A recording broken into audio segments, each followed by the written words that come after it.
So the only what I call herd of elephants in the room that really is being ignored, that's directly correlated to all of these deaths, is the sleep deprivation element. Welcome to the Triple P Podcast, premier, professional, and proactive, brought to you by the Ohio Fire Chiefs Association. I'm your host, Clayton O'Brien, and I'm the fire chief for the city of Oregon. And I'm joined today by Josh Eberly, who's my co-host, and today we're going to be diving into one of the most talked about topics in the fire service right now. That is the 24/72 work schedule. We all know what we're talking about when we talk about the 24/72. We all are used to the 24/48, the traditional firefighter work schedule. But today we're going to talk about the 24/72 work schedule. So what does that mean for staffing, recovery, performance, and just overall firefighter wellness? We're joined by James Geering, a host of the Behind the Shield podcast. James has had an in-depth conversations with leaders across the fire service and beyond, giving him a unique perspective of what actually works when it comes to human performance and sustainable careers. This is going to be a real, honest conversation about the pros and the cons and what departments need to be thinking about if they decide to be moving forward. So James, welcome to the show. Welcome to the Triple P. We're so glad to have you. Why don't you start off by just telling us how you started the podcast, the Behind the Shield, and what you guys began to talk about there. So let's get started. I start the podcast, interviewing all these amazing minds, from Kirk himself through to Professor Russell Foster, who's the guy that discovered the circadian receptor in the eye. I mean, just so many people, and I kept getting the same answers. Sleep deprivation is directly correlated to mental ill health, directly correlated to cancer, directly correlated to obesity, to diabetes, to testosterone depletion. And then, so as you're seeing this picture in the cancer world and the fire service, we're like, we've got to clean our gear. Absolutely, we've got to clean our gear. We've got to use prime events. But we're doing that and people are still dying. On the mental health side, there's a slow growth in the conversation of the mental health, and what we see in CISD and peer support teams. And yet we're still losing, twice as many firefighters to suicide than all the other line of duty deaths put together. So the only what I call herd of elephants in the room that really is being ignored, that's directly correlated to all of these deaths, is the sleep deprivation element. Now, we can't stop being awake all night and being ready, but what we can do, and then you look at the performance side, which I'm sure we'll get into, if you want someone to operate at a high level, you have to focus on the rest and recovery. This is why ice baths and breath work and all these other things have become very popular, because we're taking it from elite performers. But the solution when it comes to the schedule then extended to this recruitment and retention crisis that we've got, and I know we're going to get to this, but where the money even is, and the literal nosedive of our profession from the desire to be a firefighter 20, 25 years ago to where we are today, it actually ends up solving those as well. So it wasn't that I just saw this one schedule and like, this is the best. This was a slow education that I've had on, if we continue to ignore the shift work, sleep deprivation element, we're not going to solve any of the issues in the fire department. James, I've had a lot of people talk about, come up to me and ask me about the schedule and things. Can you dive in there and tell the audience what we mean when we talk about the 24/48 schedule compared to the 24/72? I know up in our area, there's a lot of different departments that are contemplating making the switch. And so I've had administrators and trustees and council members from other areas or other neighboring communities talk about, they can't wait to hear the podcast, quite honestly. They're trying to look for information of how they can make these decisions.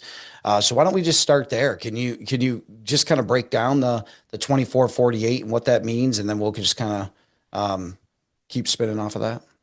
Yeah, well, I'll start with the verbiage that we use that has really shot ourselves in the foot.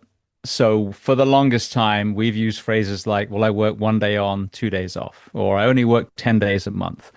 And to the average person, they're like, well, that's a hell of a cushy, schedule. I wish I had that. I have to go to work 5 days a week.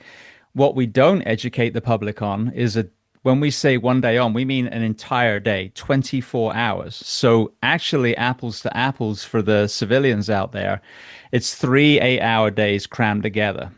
of which the third part, the third 8 hours, bleeds into the second day from midnight to shift change. So actually, what we work is 3 days on, 1 day off, which equates to 30 days a month, which actually equates to 364 days a year. So we get 1 day off if you actually do the math compared to an 8 hour, 5 days a week employee. Yeah. So initially, back in the day, when we would genuinely just go into fires and probably sleeping really well most nights, that worked, but the problem was and I forget the terminology, but when the kind of workplace rules changed for everyone else, there were exceptions put in for, state employees, for firefighters. And that never evolved with the increase as far as the integration of EMS and the increase of call volume. And so we're kind of still shackled to that. Well, but people think that we're shackled to that. Actually, the reality is a city or a county can make whatever rules up they want. This is what these other ones have done. So the 24/48 is the most used one. So 24 hours, of disrupted or no sleep, depending on where you work. Then a 48-hour period of which, like I said, day one, you haven't slept. So that's not a day off. And day two is really your only rest day. And then you go back and rinse and repeat for 20, 25 years. There's other variations of that when I worked in California. There's other names, but the one we did was 1 on, 1 off, 4 times, so 24 on, 24 off, and at the end you'd get a 4 day or a 6 day. But you can imagine the degradation of cognition and health 3 or 4 shifts in, where you basically, as I said, you went home at 8 and then boom, you're back the next morning again. So that's what firefighters work. But the important thing to understand is that equates, just when it's that pattern, to a 56-hour work week. We look on the opposite side, if we're talking about business, in the progressive corporate world, all over the world now, especially in Europe, they are finding huge success with the 4 day work week. Yeah. 8-hour days, 9 hours with a 1 hour lunch. They're more effective, more innovative, and happier, healthier workplace as well, fewer sick days, etc. So we, with so much at stake, are on the other side of this. So 56-hour work week, and then I'm sure we'll get to this. The biggest unknown in the fire service is if you begin to be understaffed, that 56-hour work week, a firefighter will get a phone call at 7:30 in the morning and say, you can't go home. Now, this is a human being, a parent, a partner who's promised to be on a date night or go to a game or a ballet recital, who now has to phone their family and say, I can't come home. Now that becomes an 80 work week. So while the person in Starbucks, is tapping out at 40 hours a week, who doesn't save lives, no disrespect, I love coffee, but the people that we're actually hoping to be operating at the highest level when, God forbid, our family has their worst day ever, there's a high chance that they might be working 80 hours, maybe not have had any or little sleep for 4 nights out of that 7. So this is why the mythology of what the public think we work is so disconnected with the actual operational side. Yeah, and that's an important part of it, is the public education thing, because when we do station tours or whatever, I mean, I'll have adults ask me, well, are they allowed to sleep when they're on duty? And it's such a basic question for them. In us being in the fire service, you just kind of naturally know some of these things, right? So I think you're exactly right on the public education piece, and we always do that. I work 1 day on, 2 days off. So that's probably a pretty important thing. We need to do a better job of informing people of what the job actually entails. I do think you opened up my mind when he said that it's 3 8-hour days. And if you work the equivalent of those hours, it's essentially working 364 days and there's 1 day off.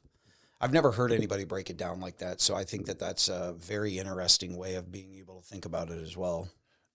So how did you start looking at the 24/72 as a potential, I don't want to say solution, but moving in the right direction? So everybody's used to the 24/48, or at least that's the traditional schedule now for fire departments. What was your introduction to that? I think it was double pronged, or whatever the term would be. we have, what I describe as a unicorn with rainbows coming out of his bum department in Florida called Boca Raton, Yeah. who has a 24/72. And they have, ironically, I've been down this journey now. I've learned the origin story. The origin story is they were on 12s. And as a punishment back in the 80s, I think it was, their administration said, well, we're going to punish you because you've been naughty. So we're going to put you on 24-hour shifts. Well, they ended up with the 24/72. And then they were like, okay, you can come out of purgatory now. They were like, no, no, no, no, no. Yeah. We're keeping this. This is amazing. So we had this one department in South Florida that was doing this. So there's a possibility, and I had a friend that actually worked there. But then as you start talking to people in the Northeast, you realize there's a lot of departments, Boston, DC, pretty much FDNY that are working 24/72s. And it's I've said this many times. It's very disappointing, especially when we know now, our current IAFF leadership are out of Boston, that there isn't a conversation of like, why are the rest of you working so much? We work 42 hours a week. We do a 24/72. So that was the next kind of level up. It wasn't like this one department in Florida was the only one in the country. The Northeast had, loads of departments that were working this. So then the question, becomes, well, they're doing fire, they're doing EMS, you know, that sounds like a much more logical and healthy shift schedule. So why is, I mean, especially I'd say worst case is the West Coast. We've got firefighters in LA. I just spoke to one the other day. He was coming off, I think it was like 5 or 6 shifts in a row. Oof. 120, 144, whatever he was working. That's insanity from, a multitude of reasons that we're going to get into. But we have this portion of the US who arguably are the oldest fire departments in America that are working the correct schedule. But because we're so siloed and we don't communicate with each other, there's no advocacy for other departments to go in that direction. And because of that, we've actually seen it go the opposite with, understaffing and mandatory overtime. That is really surprising when you talk about the IAFF leadership, because it's always been based up in the Northeast, and it seems like they have they really advocate for firefighter safety, and I am kind of surprised that hasn't been a broader push from the union leadership from up there. That's surprising. I wasn't aware that Northeast departments were operating on a 24/72.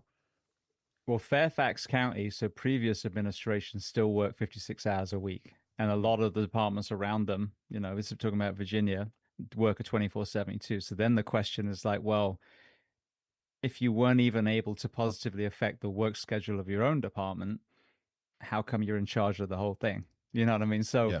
I paid union dues my whole career. I absolutely believe in the union philosophy. But when you think about it, the work week is one of the most fundamental elements of any union, work and pay. You're talking about 50% of that is not being addressed. So I hope that, with enough of these conversations, it will get them to take a stand, because no one's saying you got to pay for it. You just have to stand up and say, this is what needs to happen. This needs to be a profession standard. But we've done the 24/48s for so long, and or that 1 day on, 2 days off type of thing. What there obviously was a lot of benefits to it. In that, are you saying like at Boston and them, have they done 24/72s for a very long time, or since forever? Because I will say 24/72 in our area was exactly what you said. There was one department that was originally on 12s. And the easiest transition for them was to go to, the 24/72, because it equaled out to a 42-hour work week. But all the other departments that had developed prior to them in our area went on the 24/48. And I believe it's just simply because of the coverage, or the amount of manpower that it took to cover those days. Is that why, do you believe, or? Well, I know, if I'm not mistaken, a lot of these departments that we just referenced have been on these schedules for decades, so it's not a recent change. I think definitely the biggest transition is that they were on 12s, or I think FDNY is 10s and 14s. But again, it still begs the question. Then it's a number of hours worked per week, and why? Yep. I mean, I've got friends that are up in the Northeast that are surrounded by departments that work 24/72. and they're getting killed because how do you think their recruitment and retention is at the moment? Yeah. And basically, and he framed it perfectly. He said, what they're saying to us is we are worth 33.3% less than anyone else around us. And you're absolutely right. And even if you hear these conversations, I had this my whole career, where we're trying to make as much as the cops. Well, in Boston and other places like that, that's a a good, sensible, mathematically correct argument. If you work a 56-hour week and you're saying we want to make much as the cops, and the cops work 40, then the salaries are, they're wrong, because that cop only worked 40 hours for that salary. That firefighter worked another 16 hours for the same. So you never match the cops. You know what I mean? So I'm no mathematician. I'm no Bill Nye the Science Guy. But, when you start pulling back from the way that we've been indoctrinated as far as what is normal in our profession, and you just look at it with a different set, different lens. And that was my superpower, as I stepped away to try Yep. and make change from the outside and try and be the voice of people that weren't allowed to talk. All of a sudden this becomes clearer, and then you start interviewing these scientists and these military experts and people from all these other professions, and you're getting the same answers. You're like, okay, this Venn diagram has overlapped. There is no denying that this is something that we got to address. So yes, absolutely. The origin of 12s made it a lot easier for those departments, which is why I've had people that's still on 12 saying, we just want to go to 24/72. Have you got the science? And yeah, we know that circadian rhythm, if you go night, day all the time, is the worst shift that you can work. So even then, the argument for 24 is the correct one. But the rest and recovery between the shifts is the ultimate conversation. So that's interesting. So like from a recovery standpoint, like a physiologic standpoint, is there a marked increase in recovery between 48 and 72 hours? Is there the science behind that shows you recover? And I don't even know how this would be, but a percentage more or something like that when you give them that extra day of rest? So one of my guests, and he's going to hate me because I'm blanking on his name, it'll come back to me, but he came on and was talking about a Swedish study. And what was interesting is these Swedish firefighters were in great health. They were fit firefighters. And they did a trial on a 24/72. And what they found was that in 72 hours, you did see a return to almost baseline. Just to take some of Kirk's stats, and you probably heard it if you've ever read Why We Sleep or some of those other books. 24 hours without sleep, you basically cognitively have the same as a blood alcohol of zero point 0.1. Now, I would add to that, those numbers were done in a lab, probably with students from that university who maybe are out late and partying, but ultimately sleep every single night. And they did that, and they were like, okay, after we sleep deprived you, you were at 0.1. But you think about that day in, day out, throw a bunch of mandatories in over a 10, 15, 20-year career. I guarantee you the blood alcohol is going to be way higher than 0.1. So Yeah. if you can then add the rest and recovery, that 72-hour period, it's shown, and more studies are needed, but that's another entire gripe of mine, is why haven't we got research in the fire service on the impact of shift work? That's another question. Why people say I want to see the data? Well, the question is, why isn't there data? Why has no one looked at it? But they've shown that. So even some of the other patents, some people say, well, what about a 48 120, I think it is.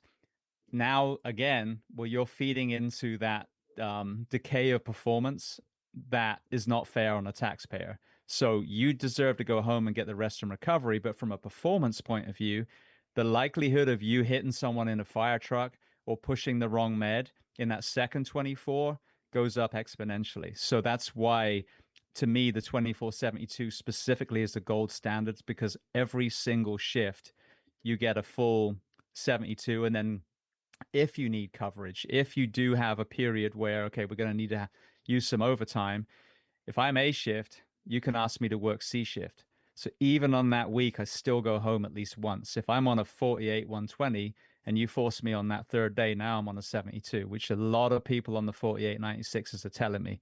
It looks great on paper, but I get forced now. I'm working 3 days straight. 0.1 blood alcohol after day one. Imagine what that's like after day three.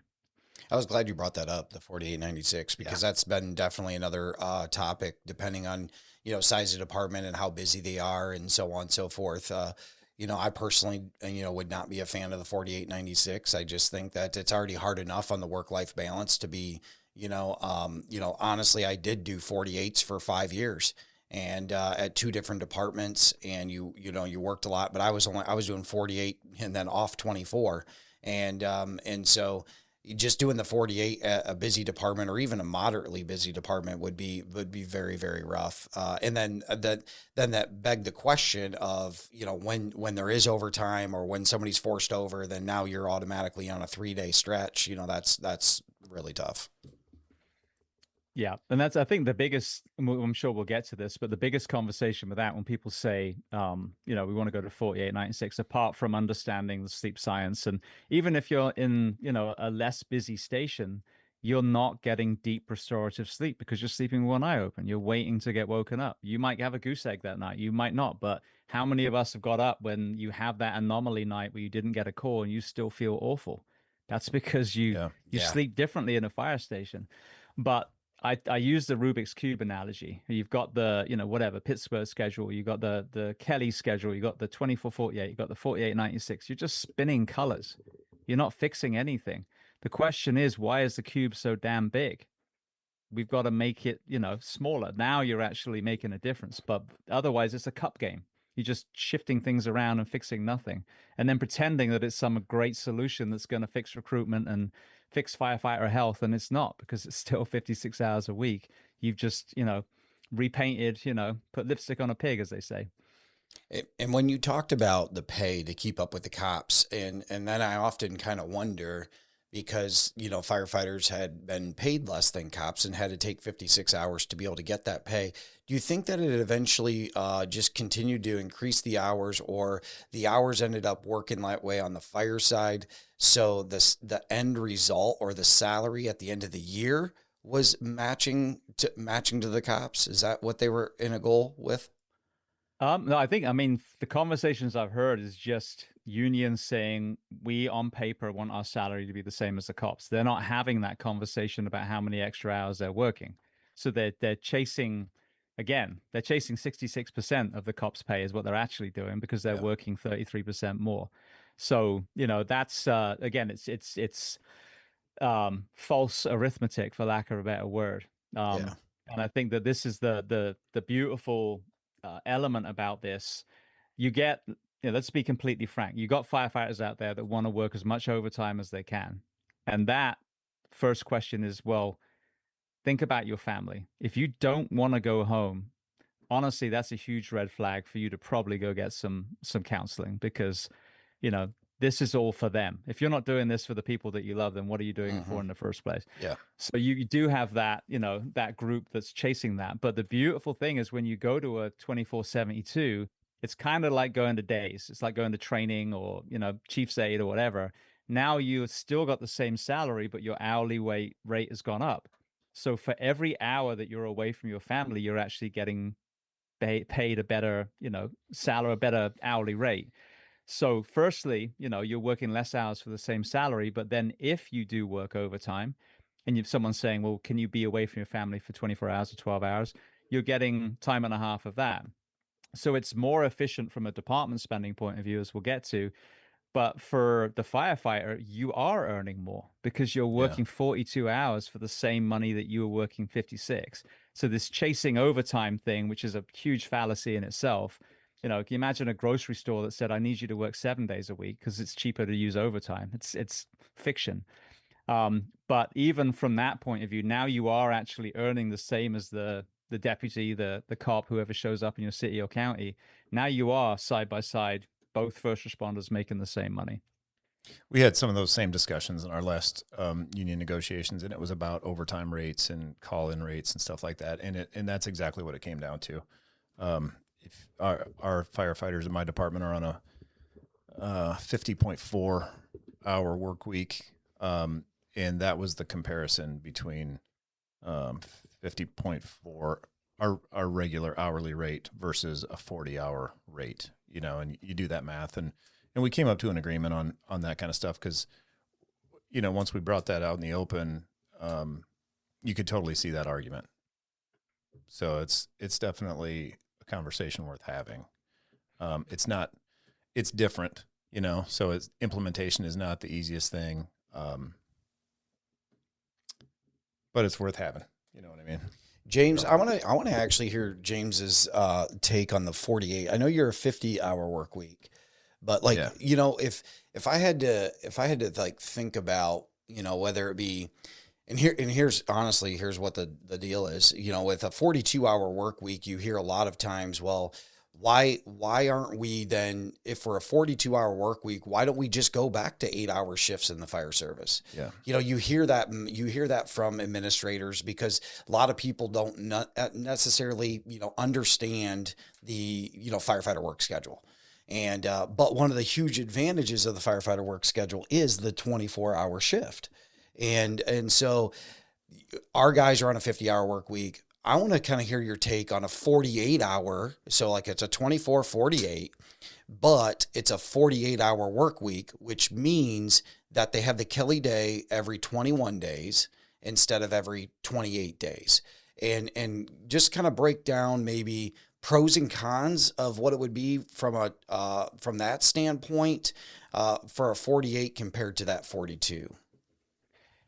So going to the first question, because people ask me that, and I see it's so funny how many courageous keyboard warriors are out in the fire service. But well, they should just go to 10s, they should just go to 12s, etc. As I mentioned before, the worst thing you can do is shift work where you go back and forth from days to nights. The good thing about being on a 24-hour shift is if the three of us are on a rig, even if we run 6 calls that night, day is day and night is night.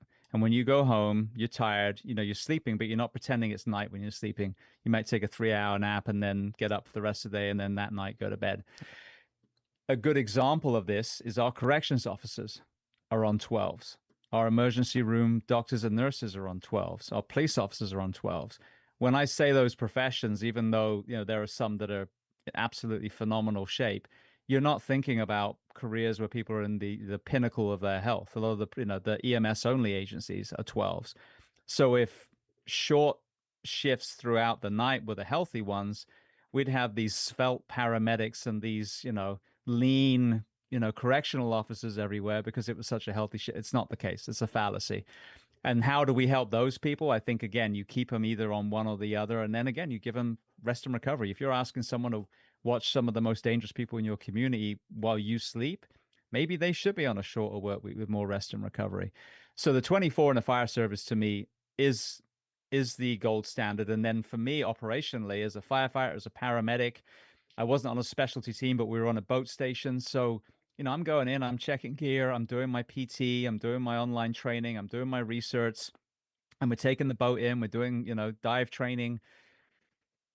By 8 p.m., we're barely done with that. And we still got, other stuff to do and running calls. So operationally, if you're asking a profession to be the jack of all trades, master of none, you can't do that in 8 hours. If I'm, going in and I'm accountant and I'm going to do, work on 6 people's taxes for that day, then yeah, I can clock out whenever.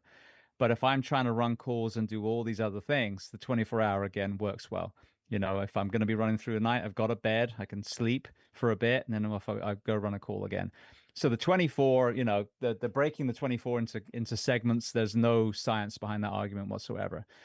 The interesting thing is people will say, well, we're going to go for a Kelly day first. If, and I'm making an assumption, you're in a department where you're struggling to recruit, where the list today compared to 20 years ago is an absolute fraction, and you've most likely got vacancies, and you're also training people that then up and leave 3, 4, 5 years later, then you're there's already a downstream wastage of funding. And that means that, in that example, people aren't lining up to work for you. So you've got these vacancies. If you then solely go to a Kelly day, what you're saying is we're understaffed. We're going to punch more holes into our staffing. So the people that were supposed to be off are going to end up working it anyway, and we're going to pay them time and a half to do it. So no one has got any extra rest, and you've now cost the taxpayer even more money. versus you take that downstream money, you say over the next, depending on the size of the department, 1, 2, 3, 4 years, we're going to incrementally hire to cover, like Plano, Texas has done first hire to cover a 6 week Kelly, second hire to cover a 3 week Kelly. And these spots are filled with full timers, not overtime. Year 3 is a 24/72 with debit days. Year 4 is a full 72. So their year 4 is 24/72 fully staffed. If that is the model and you use a Kelly day simply as a rung in the ladder to the final destination, I think they're great. But if it's put in solely as, well, this will fix it, again, I'm no mathematician, but if you look at it, if you don't have the staffing, and that's not going to attract, hundreds of firefighters in 2026 saying you have a 3 week Kelly day, you're ultimately going to have no rest and recovery, and you're just going to be spending even more money on overtime. Bringing up I don't know, like I'm not, and you would know. So on the retention side, because you've talked about that a couple times, and that everybody, for the most part is struggling with that. And you're exactly right about the candidate list is 10% of what it used to be, right? Do you see a huge increase if you have side-by-side departments? I mean, I would assume that's the case, that if you offer a 24/72 versus a 24/48, you're going to get a lot more candidates over there. Because your candidate pool, I'm kind of assuming that your candidate pool of the people that want to do this job and all the stuff that goes into it, it's going to be the same candidate pool. I don't know if you're attracting additional candidates to that pool. Yeah, but the only thing that I would say about that though is, yes, let's say your department is a 24/72, my department's a 24/48, yeah, and I'm on a 48-hour work week, and you're on a 42-hour work week. The candidate pool, as far as coming to your department compared to my department, is one first question, and I know that we're going to talk about this a lot more, but one of them questions is, what's the financial differences?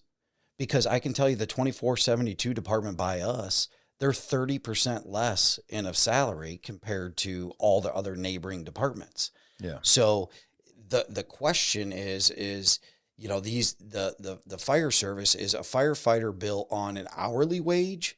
Like, is it an hourly market rate, or is it the end base salary? Because the hardest part, as being in the chief role, James, and obviously Josh and I both are, the hardest part is trying to figure that out, because I think we do want the best for our department, and we do want the best for, the recruiting and the retention and all those things.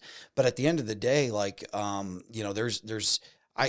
tried to use this analogy. There's a pot of money. Okay.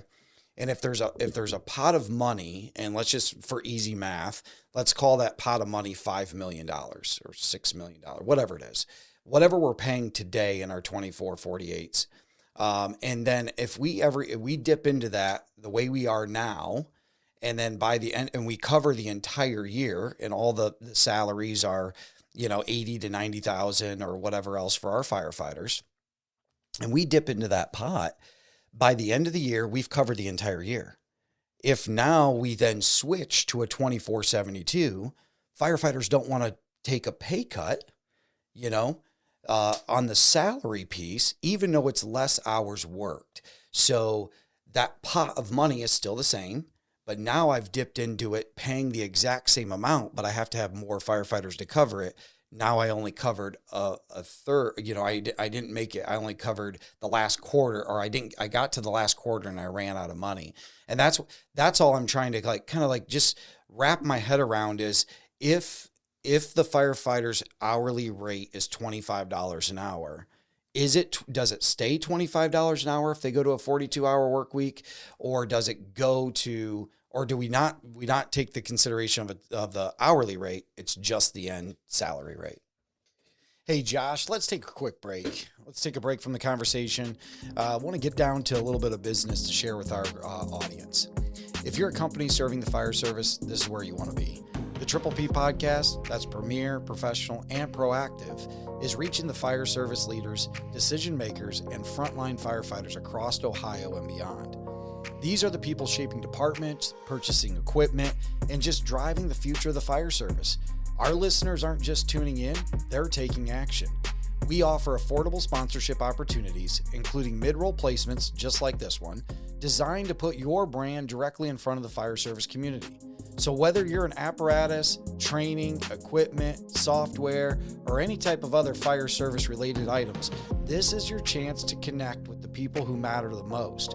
So if you're interested in partnering with us, reach out today at tripplepodcast74@gmail.com and let's get your message on the Triple P.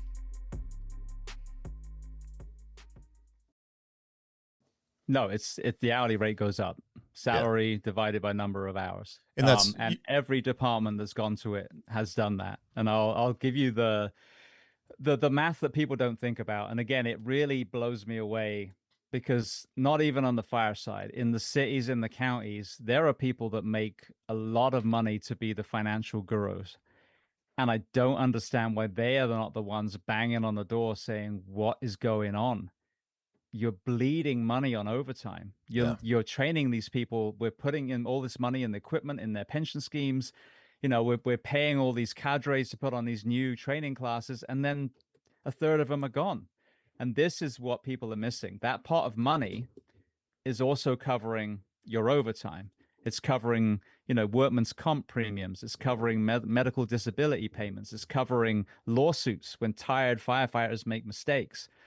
And so it's proactively investing. I think the problem is the pot of money has got a big hole in the bottom that people aren't paying attention to. So you're like, okay, we're out of money, but look on your feet. There's a pile of money there that can actually be spent to fix the receptacle that's holding the money and then put it back in. So I'll use, because I don't know the specifics of your department. For example, Marion County we were talking about, and I know their statistics because it's been published. When I went to what's called a blue sky project with a bunch of SMEs from all over the country that work with NASA, DARPA, Naval Special Warfare. They went up there because they had all these suicides in Marion County, and they presented all the things. And I was, lucky enough to be invited, and I talked about exactly what we're talking about now. And I asked them, well, how much are you spending on overtime? And it was, I forget exactly, but I'm sure it's the same, if not gone up. But it was, let's say round off $10 million.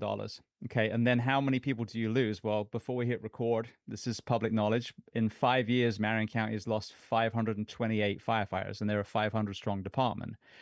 Now, if you lowball it, which is the figure they gave me at 20,000 per recruit, you can only imagine how many tens of millions that is. Now, if you actually factor in what it takes to then put on another class and equip and recruit and insure and all these other things, it's actually a lot more than 20,000 per recruit. I've been told it might be upwards of 60 because now they're training high school kids from scratch because they can't get anyone else to work for them.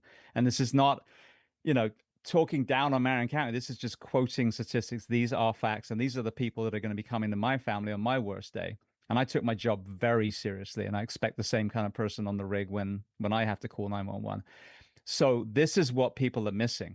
You have that pot of money, but only a fraction of that, not a fraction is the wrong word, but only some of that money is actually being used efficiently for your firefighters. A lot of this money is going on these downstream costs that are unnecessary. And what Pasco County, one of our neighboring counties, has seen, what the city of Gainesville up the street has seen, is when you actually tell the world that you're going to a 24/72, they started having people lining up. Both of those departments ended up recruiting. Like Gainesville filled all their spots in a year and a half. Pasco was supposed to be 2.5. It ended up being 2 years. And now they have each hire class is veteran firefighter. Many of them are paramedics as well, the absolute gold bar in the fire service. And Gainesville was telling me that the last class that they hired before they announced they were going to 24/72, I think they had like 7 or 8 vacancies and they had 10 people on the list. Ooh. This last time they hired a class of 10 and they've had 200 on the list. So wow. Build it, they will come. And then people say, well, but you're just taking other people's firefighters, or there's only, so many we have. Well, back to our conversation, when I was trying to become a firefighter, I was testing against thousands of people for a class of 15.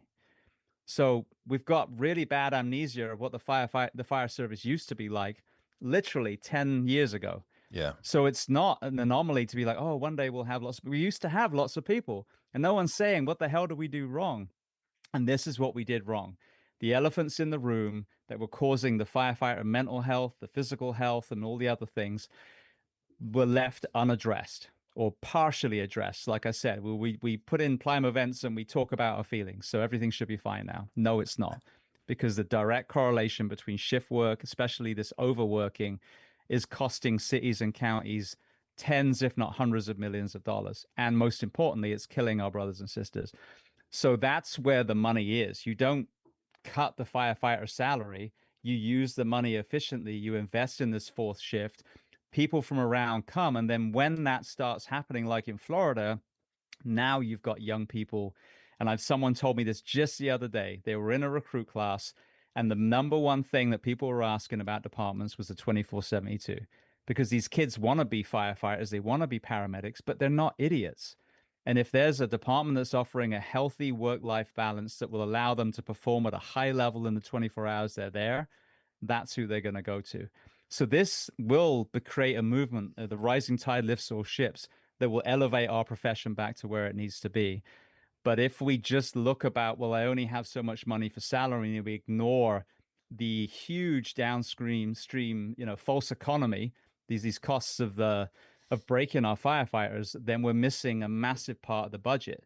So to pay for these, extra firefighters up front, yes, taxpayer, we do need a little extra money, but here's the takeaway. After that, we're actually going to save money hand over fist, because what used to be wasted on covering holes, now we've got another entire shift of firefighters. So when we have that tornado or that mass shooting or that COVID outbreak, you now have another 100 highly trained men and women that can respond to your home. So this is, I think we've got to take a step back again, look at the numbers, because the numbers people don't seem to be looking at the numbers, and some idiot from across the pond managed to figure it out. I don't understand that at all. But yeah, when you look at where the money is being wasted, you put it back in. And just to use a quick analogy, if we want to fix a lot of things in our country, we address the obesity crisis. 20% of the GDP in America is spent on healthcare. We don't need more taxpayers' money. We need to make Americans healthy again. And if after COVID, that wasn't front and center, it's kind of the same thing with the fire service. We had the world's biggest red flag that, hey, healthy people survive viruses, and it was discarded. So at least in the fire service, I hope our red flag of this recruitment, retention, and health crisis in the fire service, we won't wait until it's too late. So we mentioned a couple, and I wrote this down a little bit ago, but it was about law enforcement specific. And we were talking about the comparison mainly in salaries and hourly rates and stuff like that. But when we're talking about responder safety and specifically suicide, at least locally in my world, we've seen more police officer suicides, law enforcement suicides. Is there their schedule is different. They're on 8s or 10s or 12s or whatever they're on. James, do you know, is there like a correlating discussion going on? We know this helps moving to a 24/72. The science, like you said, the science is there. It makes people healthier, both physically and mentally. Is there a similar discussion going on in law enforcement world to maybe look at something similar? There are professions that obviously can't do 24 hours straight because they don't have a firehouse, and law Yeah. enforcement is one of them. So again, the big discussion when you have to work 12s or 10s is really, firstly, not bouncing them back and forth. So keeping them on nights for a while, and then give them like a solid recovery period, and then switch to, mornings and then mid shift. And then, again, if you're going to ask a police officer to be awake when we're all sleeping in our beds, should that person be held to a 40-hour work week? Should the person, realistically, should the person in the 7-Eleven that's awake all night so you can go get gas in a Mars bar be working the same as the people that have worked during the day? I mean, if you're going to, the reality is, if you're going to ask someone to perform at a level, whether it's just simply pumping gas or saving lives, should they even be held to the same framework as other people? But the problem with law enforcement, and this is actually the other big elephant in the room in the mental health conversation, is organizational betrayal. And that can be in the department itself. Again, their shift work, they're bouncing around, they suffer from all the things. And we talked again about sleep deprivation being behind, obesity, and this is a big thing with our cops. They're highly stressed. Their shifts are making it extremely hard to retain a good body composition. They're in their vehicles all day, so they're set up for failure in a different way. But then that organizational betrayal as a profession, a lot of this country turned their back on them after isolated events that in some cases were completely wrong, and those individuals need to be held accountable. Yep. But these are incredible men and women. There's no finger ever pointed on why are our streets so dangerous that our police officers do like they're going into Fallujah. We always blame the cop, but we don't say, well, there's no gangbangers on the streets of Helsinki or Oslo or Lisbon. What are we doing wrong here? So I think that's a bigger part of the conversation in law enforcement, and obviously the means of suicide is strapped to their hip. So that's another big thing. When they have that impulse, they have that moment. Most of us have to go and think about it and make a plan and look for the thing that we might use. God forbid someone has a horrendous conversation with an ex or something, and that was the final straw. All they got to do is reach for their hip, and that's something, thank God, that a lot of us don't have that option. Yeah, that's true. And you're right with the kind of cultural betrayal, organizational betrayal. Maybe not necessarily individual departments, but from a cultural standpoint, the fire service has remained fairly unscathed as compared to law enforcement. So that's a good point to make. Yeah, I think so too. I think that's a really good point, actually. I want you to walk me through though, James. If you were in our shoes, you're in the shoes of a fire chief, okay, and you wanted to implement this into your department. Talk to us about how would you go about implementing or a transition from a 2448 to that 2472. And I know you talked a little bit about a 4-year plan with, I think it was Plano, Texas, right?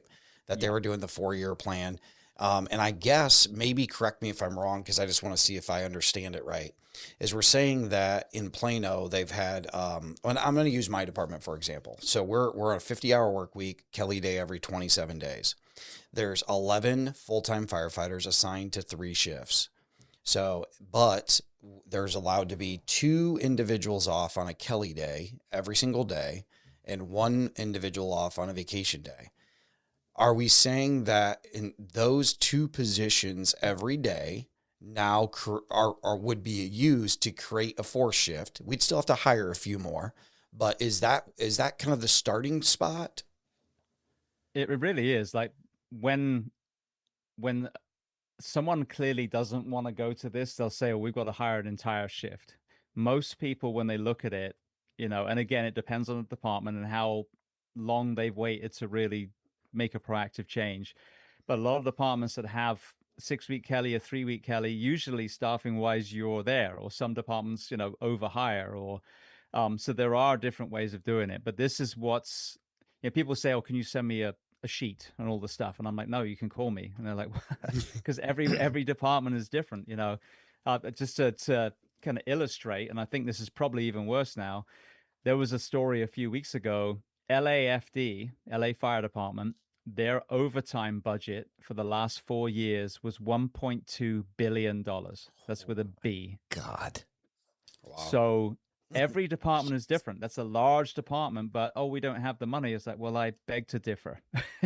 I think you could get quite a lot of firefighters at 1.2 billion, if you make those overtime. And of course, it'll always be overtime, and that's a good thing, the special events and all those kind of things. But that's then over and above your normal, day-to-day stuff. But absolutely, to answer your question, if you are a fully staffed department and you've got coverage for Kelly's, then yeah, you're already on the way.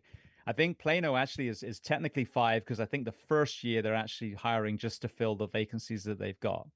And Pasco was understaffed. Now they're fully staffed with 4 shifts in 2 years.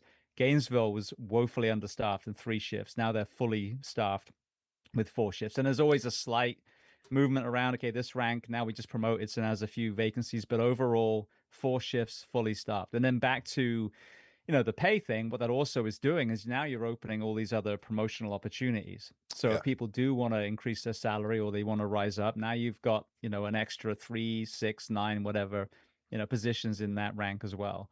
Um, but yeah, so that's really it. The thing to me is once you actually believe that it could and it should happen, then it's just reverse engineering. All right, well, here's where we want to be. Here's where we are now. How, budget wise, how many people could we hire per year? And then how many years will that take? And I think that's basically what Plano did. Yeah. And they sat down with their union and their chief, actually the union wanted the 4896. I had their chief turned deputy city manager, who's now retired, on the show. And he with the 48 thing, he was like, nah, we're not doing that. Within a single day, they all sat down and hashed out the plan for the 2472 in one day. Now, I know departments, I've been parts of departments that the union negotiations have taken 5, 6, 7 years, which I don't understand how a bunch of grown-ups can't make a decision, in a lot Yeah. shorter Yeah. time. So, but it's really, rather than how are we going to persuade whatever, it's like, well, where are we, where do we want to be? Where are we now? How much are we losing in retention, in overtime? In how many lawsuits have we paid for vehicle wrecks or anything like that? That all factors in, because if you've got a healthy, well-rested department, accidents are going to go down. Another thing that I'm a huge proponent of, if we're going to give a firefighter a healthy work week, fitness standards should be put in. Yeah. The fact that our profession doesn't have fitness standards is lunacy, because no one can say it's not fair. You went to fire academy. You know exactly what's expected of you. That should be maintained throughout your career. And I'm not talking about some crazy, like, we'll deadlift 500 pounds and do a, Correct. 6 meter vertical jump.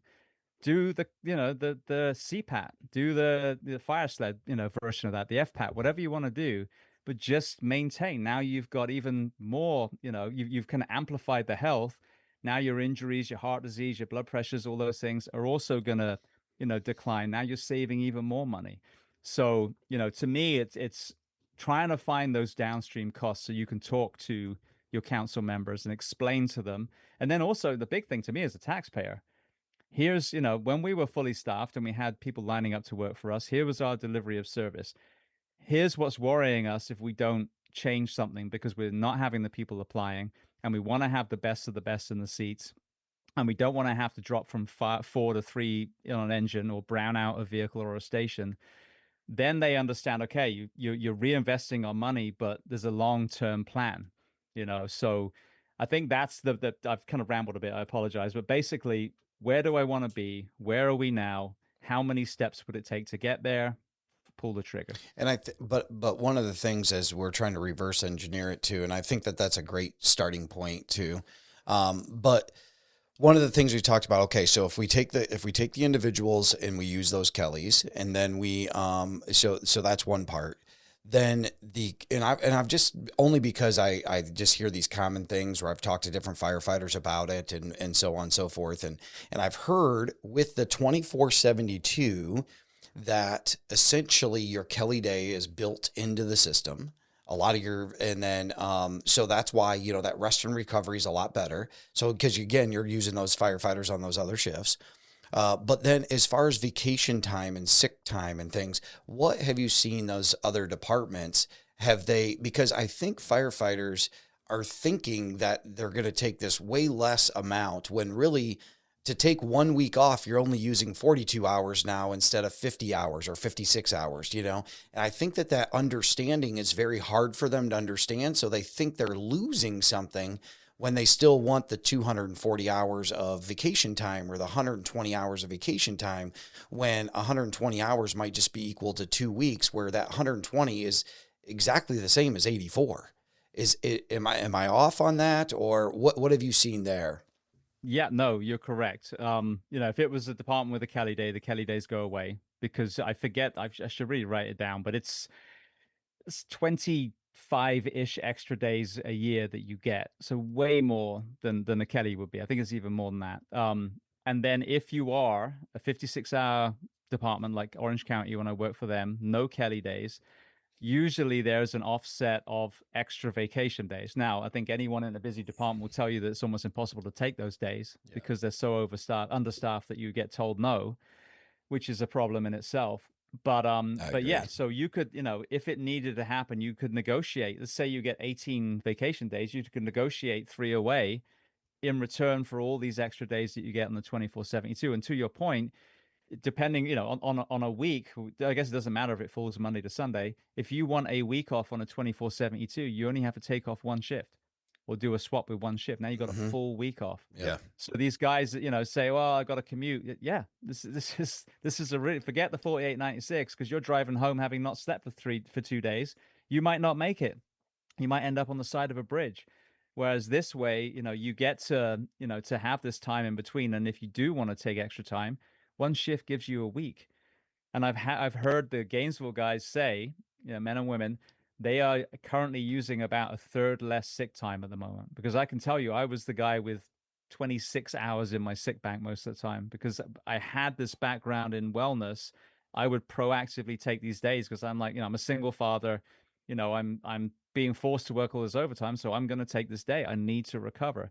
Well, that goes away because people are already working a healthy shift. Now they're not leaning into their sick time and vacation as much. Now it's there to take. It's absolutely rightly theirs, but you're not going to have it constantly used like you do when you're woefully understaffed and overworked. I think even you're exactly right. I mean, if you're working every 4th day instead of every 3rd day, just the chances that somebody needs to take a sick day are reduced by, some certain percentage, whatever that is, 25% or something like, and people stay home because it's not just them, it's their family, it's their kids are sick, that kind of thing. So, the chances of that falling on your duty day are naturally reduced as well. Does the accrual rate stay the same? I think what James is talking about is you could negotiate away some of those vacation days because you would look at. Yeah, for sure. Yeah. On the vacation day, for sure. The accrual amount could go down and the amount of time that you could actually take off, effective time would be the same. But you know how like in Ohio, we just get 10 hours a month for sick time? Yeah. So would we still get 10 hours a month for sick time? Or does that change because of what the schedule is? Does it go by that? And that's just, honestly, I just don't even know. I'm trying to educate myself for, because the 24/72 has been a hot topic for sure, in Ohio. And then obviously we see Florida that makes this change. And I think that we all want to we want to do right by, the firefighters, and we want to do right by, for our service and as a whole. But, on the flip side, sometimes firefighters don't help the cause. Oh. And what I mean by that, James, is they don't help the cause because, so I ran into a firefighter and they were saying, that there was in discussions about going to a 24/72 at their department. And when they were going into the discussions on the 24/72, I happened to be in a meeting where they were in the meeting with their part-time fire chief. So they worked at a part-time department because, firefighters, they work all multiple jobs at different places and so on and so forth. And what they made that comment, they said, hey, you know what? I'll be at a 24/72 at my full-time job. So this is going to give me the opportunity to work more for you and work more in my part-time job. So are we really actually, as firefighters or the fire service, going to be solving the rest and recovery in between? Or, because to your point, the union, I think that would be the parts of that they need to help address their membership, that if they're just going to try to get the 3 days off to keep the same salary so they can work another 24-hour shift in between, what are we doing? Are we really trying, or, is the fire service really trying to solve that?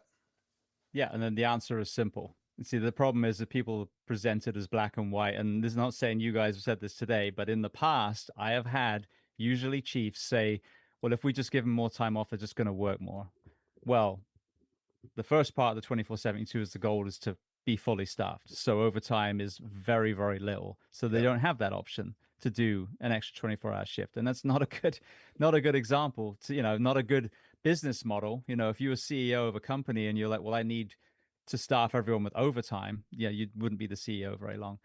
But on us, absolutely, we there's no reason at all why you shouldn't be able to work on your days between. Now, everyone says we should be paid a good wage as a firefighter. I could not agree more. But I love to Yeah, me too. travel. There's people that love buying bass boats or, whatever it is. They want to put a jacuzzi in their house. These are, above and beyond, the normal bills. And so I think it's a beautiful opportunity for someone to do something else as well. Now, when I say something else, whatever their passion project is, you're a personal trainer, you're a surfboard shaper, you're a swim coach, you're a landscaper, whatever it is, but Yeah. something that will make you tired, keep you engaged, have a totally different tribe, a totally different identity, but put you home in your bed every night. So I am not opposed at all. In fact, I support the notion. If you can tell me I can't have a beard, and you can tell me I can't start an OnlyFans account, then you can also tell me that I can, do any kind of job, within reason, but I cannot work between the hours of, let's say, 10 p.m., and 6 a.m. So now you don't work for a second fire department. You don't take a midnight shift in an ER. You don't work for a private ambulance company because yeah, we're fighting for this work week that's going to make you healthy. It's going to put you home with your family. And so it's not unfair at all to say, so in return, go forge an entrepreneurial project, go work for another company. So God forbid you get hurt or you get fired or you simply retire. You've got this other whole thing that you can go to, and you've got a financial safety net too, but you have to be responsible. We want you fully rested when you come back. So that's why just this tiny little list of careers that you can't do as a second job are there just for your own health and your performance when you come to work. And it's safety. So that's how you solve that. No one should be working a full-time fire department and then going to another fire department. You've done your 24 hours, go and do something else, and if you want to teach at the academy, awesome, because you get to go home at night. That's fine too. Stay, if you're all about the fire service and you're single, brilliant. But Yeah. this is the big boy and big girl conversation now. If we're going to fight for an environment for you to thrive, you can't spit in everyone's face and then do the complete opposite when your days off either. So it's an administration and the ownership of the firefighter together that's actually going to make this work.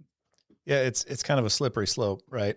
Because we are constantly our own worst enemy, right?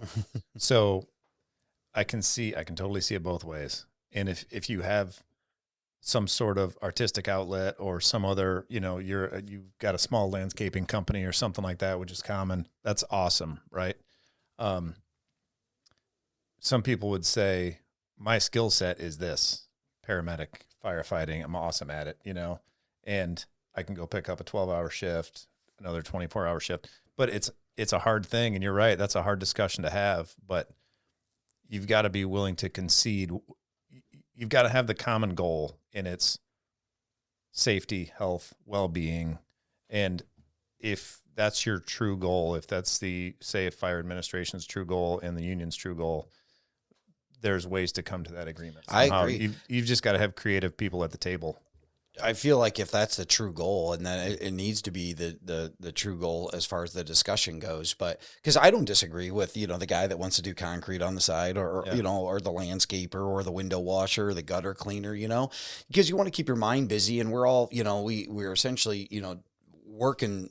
The guys and gals in the fire service are working individuals, but I do think it's exactly it's sending an entirely different message if we're off on during those 3 days to just go and work a part-time job now somewhere else in the fire service. And I think that would have to be definitely something that we as a fire service need to begin to discuss or address if this is going to be, become a thing, if it departments move that way. Do you know, James, have any of the departments that move that way? Have any of the unions and administration come out with something of that nature, to restrict or, advise that their firefighters are not to work, on their off days at another firehouse? I know it's in conversation because this is what's exciting. There's all this innovation going on in each of these departments. But I think what you're seeing is that most of these departments are full of firefighters that are so sick of working. Them working more is not the problem. Yeah. They're enjoying it. They want to be off. They want to do these other things that we said. And just to use a different industry as an example, if there's pushback on that, like, okay, so you just on a you're about to get on the plane to fly to Cape Town, and you just found out that the pilot just got off Delta after doing a red eye, and now he jumped on his plane as his second job. Good And he's point. gonna, would that industry allow that? No, No. it's no different. Yeah. That and I do believe that there's, and I've got a great relationship with our local union. It's fantastic. I couldn't ask for anything more. And I'm constantly amazed at the creativity when you throw a problem to them or something. Man, it's, you get the right people at the table, and you can come up with those solutions somehow. I'm confident that can happen. It seems weird. You don't want to get to the point where you're, all right, you got to go to the fire chief and have him sign off on your side job. That seems very heavy-handed to me, but it's also not outside of the realm of possibilities, Yeah, very Well, true. you could, I think you could put it on, if there's a suspicion that people are coming in degraded and not sleeping, then you could do, look into other employment, but just trust everyone up to that point. I don't think it has to be, everything's got to be in paperwork. And I don't know, I was only ever a firefighter, so I'm kind of, I don't know what would be at the top, but is it that far out of field that you just trust your people and you put that in as a stipulation and the union stands behind it? And, you educate people on sleep hygiene and the reason behind it so people know the why, and encourage people like, look, you can make more money doing lots of other things. Yeah. We don't want a shitty firefighter that can work 48 hours. We want a phenomenal firefighter that can work 24. And you put it on the performance lens too. I really don't think you're going to have umpteen people just scrambling to go work for other departments when they realize, well, now I've got this 72-hour period that I can really be present and do that thing I've always wanted to do. So, that this is the problem, I think, with a lot of conversations, especially, here in the States, is we'll focus on the one thing and be like, see, that didn't work. Yeah, Like you're right. food stamps, welfare. Well, there's this house down the road and, they've got an Escalade outside. Yeah, but how many people have you asked, were you ever on food stamps that are now thriving in society? And that was a step up for them. We don't hear those stories, but that's the majority of the, the welfare stories. We've all seen the abusers, whether it's, in poor communities or billionaires, they all exist, but, it's everyone else. So are we, focusing on the fear that one person might abuse it, like, the PTSD retirement and all these other things? We know those people are there, but we can't scrap it because it actually helps a lot of other people.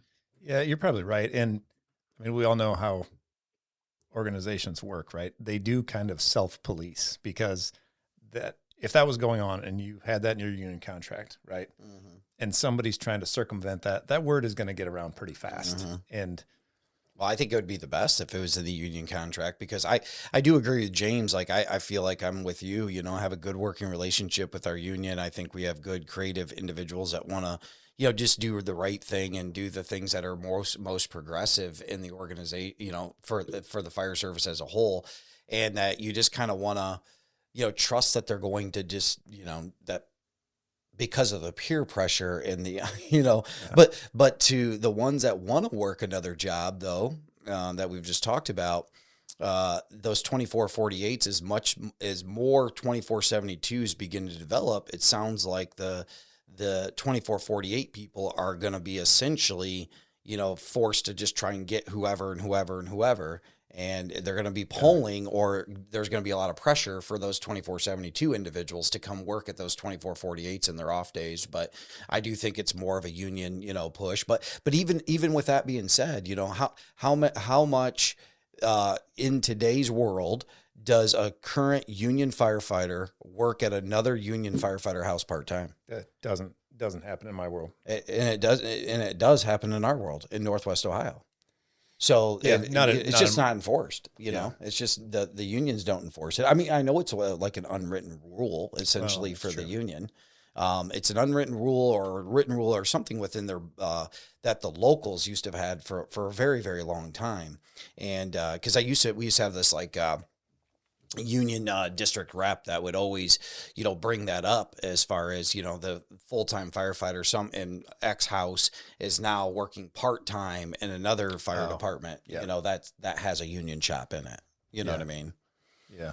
So I kind of just apply it to the same thing. But, James, and honestly, for me and where Josh, I think where we're coming from is, we legitimately just want to, learn about, like, if all the things about it, just like no different of anybody else.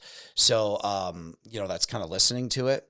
And one of the other questions I think that, comes up on a regular basis is, if they work the 24/72, they're no longer allowed to work another job, they keep the same salary, and then essentially the vacation time and the Kelly days, all those things would transition, that you might only have to hire, maybe three or four, other individuals.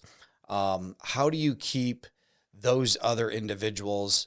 What am I trying to say? I just lost my train of shit. I just lost Well, my train of I thought. was trying to do the math. And there's got to be a standard percentage. Maybe James, you know this. If you're on a 24/48 with Kelly Day every month, every 10 shifts, whatever. If you want to create another shift, so you want to create your fourth shift, is there a percentage? It's not like you don't have to hire 33% more firefighters. Um, or is it? No, it would be less than that. I don't know what that percentage is, but is there a standard percentage?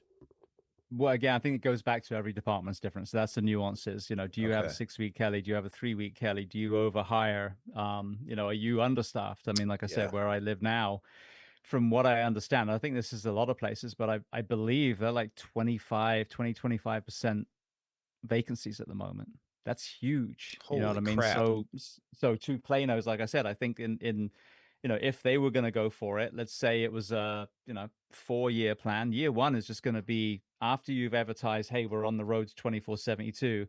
Because what's crazy, the Florida State Fire College is in my county, Hmm. so we have a firefighter baby making Got a machine pipeline. in our, yeah, exactly, and then they go everywhere else.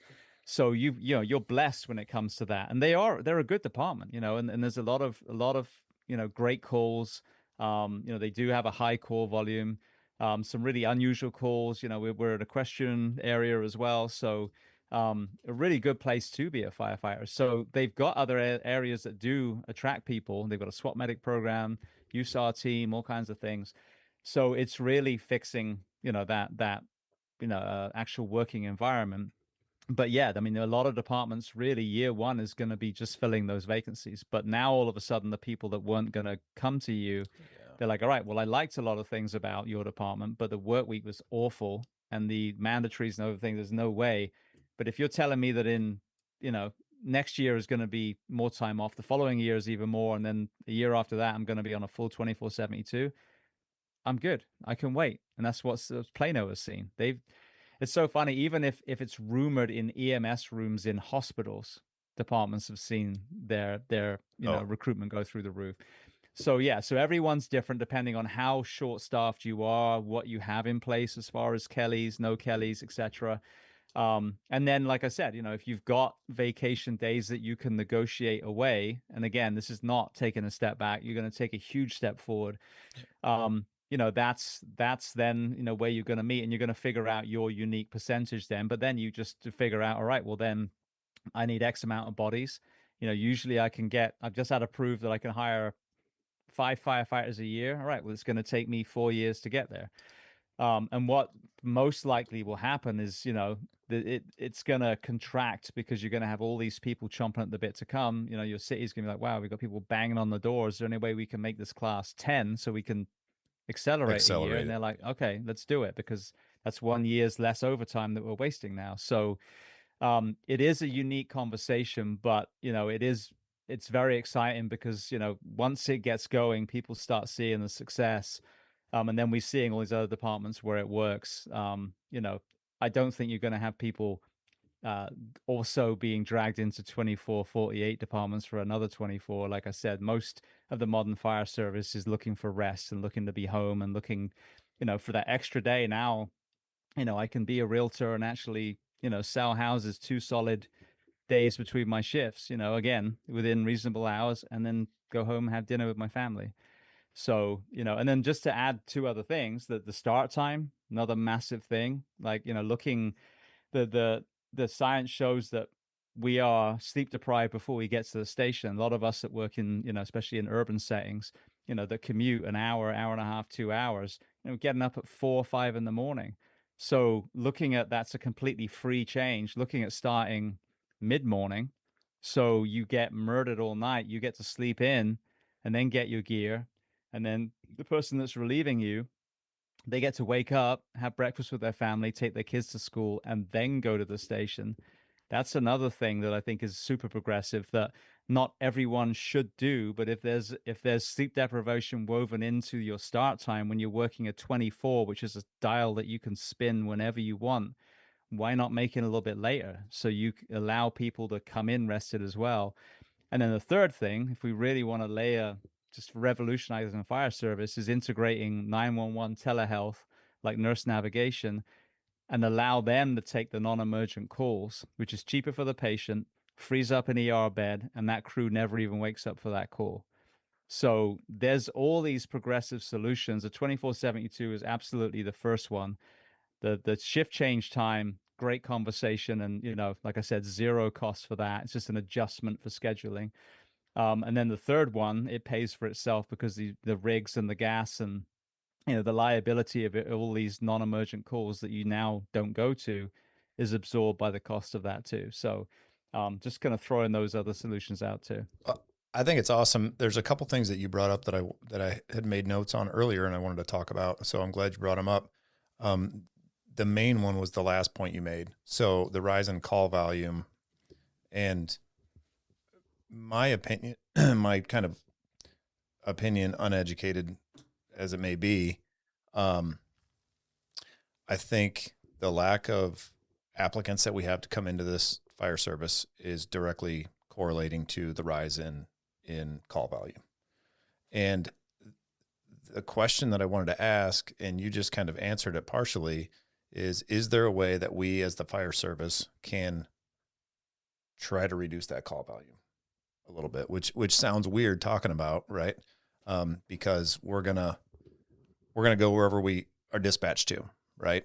But that's a good point. If you can take like the care navigator model and integrate it somehow in the 911 system, that might be a good way to do it.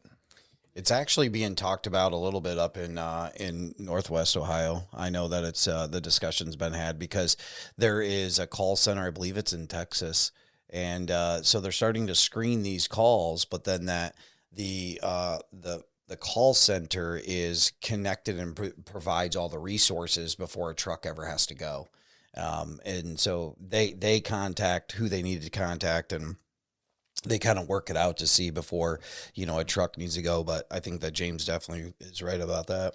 Well, and that kind of, I mean, that's the whole point between community paramedicine, right? Mm-hmm. Is you're trying to reduce those frequent flyer calls. And this would be just kind of taking that a step further and empowering those dispatchers to kind of divert those calls to the appropriate resource rather than, than a fire department or, so talking about that, and this is an open question, and I don't know if it makes sense or not, but have you heard of any departments being creative and saying, all right, these are, no, this probably doesn't make sense, but these are the rigs that are super busy. And we've got other ones that aren't as busy, whether it's station, whether it's squad versus truck, all that stuff. Has anybody looked at doing a blended model where if you're assigned to a certain area, station, rig, whatever, that's getting hammered all the time, that they are looking at a 2472 and everybody else stays on a 2448? Is that something ridiculous, or have you heard anything about that, James? Yeah, no, it doesn't make sense for the reason that firstly, obviously you want to keep your crews cohesive and the shifts together, but more importantly, there's a big misnomer on busy. I was in a lot of the busy houses throughout my career because I always loved working in, the most desperate neighborhoods. And that's where usually the guys are running the most. And, there's a badge of honor. Your learning curve is really steep. So it's a really good place to be. But if you want to kind of take a military application, let's say you've got, a Marine infantry unit, or a Ranger unit, and they're front line and they're getting hammered, and, it's okay. Those guys need some rest and recovery. But your tier one operators, let's say your dev crew, yeah, well, they don't need to sleep because they haven't done as much as the Rangers. Well, no, you want them to be absolutely ready because you might be a sleepy station in, rural Ohio, but that happens to be where the next mass shooting is. Yeah. Or the next train derailment. So this whole kind of busy work mentality that we have, that if they're, they have to be doing something all the time. I was just talking to a guy, Jake, a few hours ago. What we're really paid to do is be ready. Now, whether we run the call or not depends on, like you said, where you are in the station or in the city, excuse me. But ultimately, if you're in a slower station, that should just mean that you're training more. I don't believe in Yeah. a retirement station where the guys just get old and fat and watch Jerry Springer all day. That shouldn't be allowed at all.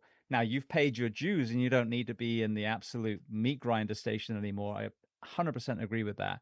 But you still need to be held to a standard until you retire. So because of that, to withhold rest and recovery on a department on a station because they're not running as many calls as the other one is assuming that the only thing that requires rest and recovery is actually running the calls. But if they're doing what they're supposed to be doing and they're doing their physical fitness training and they're doing their operational training, they may not have run as many calls, but they still need that same amount of sleep because they're still sleeping with one eye open. Yeah. And as I tell people, the civilians, those big cymbals in an orchestra. Imagine if I stood next to you and I said, I may or may not smash these in your ear at some point tonight. How well are you going to sleep?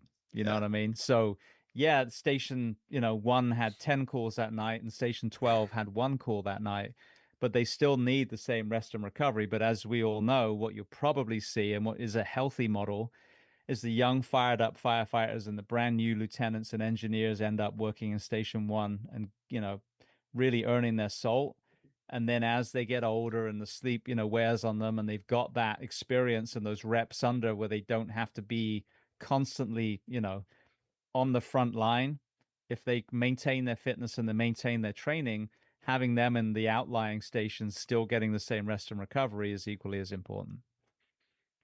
Yeah, that's a great analogy.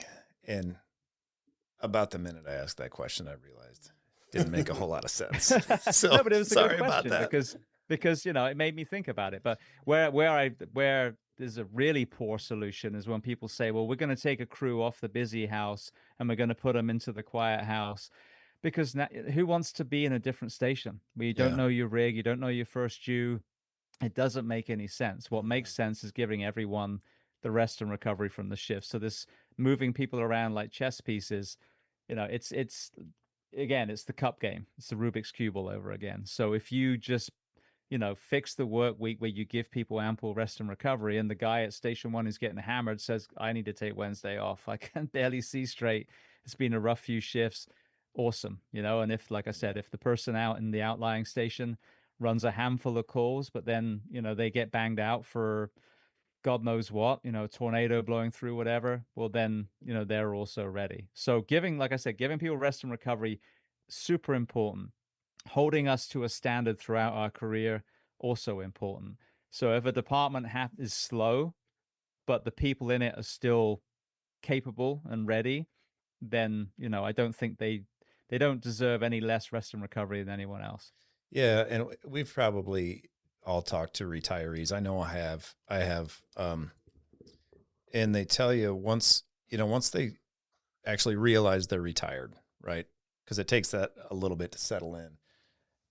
I've had numerous people tell me they didn't even realize the stress that they were carrying just working this profession until they were out of it. And it was such a difference that they noticed. And that was whether you're at a busy station or not. And the symbol analogy is perfect. Like, yeah, just have somebody sitting there with a set of symbols and say, I might smash the crap out of this right when you doze off, or I might not, and just see how it works. And then you're sleeping on the edge. I mean, like, that's so true. And you're just not sleeping. Yeah, that's a great point. And maybe, James, you talked a couple times. I mean, I think Clayton and I have talked about the importance of physical fitness, and we've talked about that a number of times on this podcast. And if departments don't have that standard, and most of them don't, to my knowledge, maybe that's part of this discussion. Maybe during those negotiations, because that's where this is all going to get hammered out, right? Maybe that's a quote unquote concession on the union side saying, all right, we're making this commitment. The employer is making this commitment for this goal, and it's health and safety. And the byproduct is having a better firefighter to respond to the citizens, right? I mean, that's the healthy byproduct of this. Maybe working in those fitness standards is the logical part of this discussion, I guess.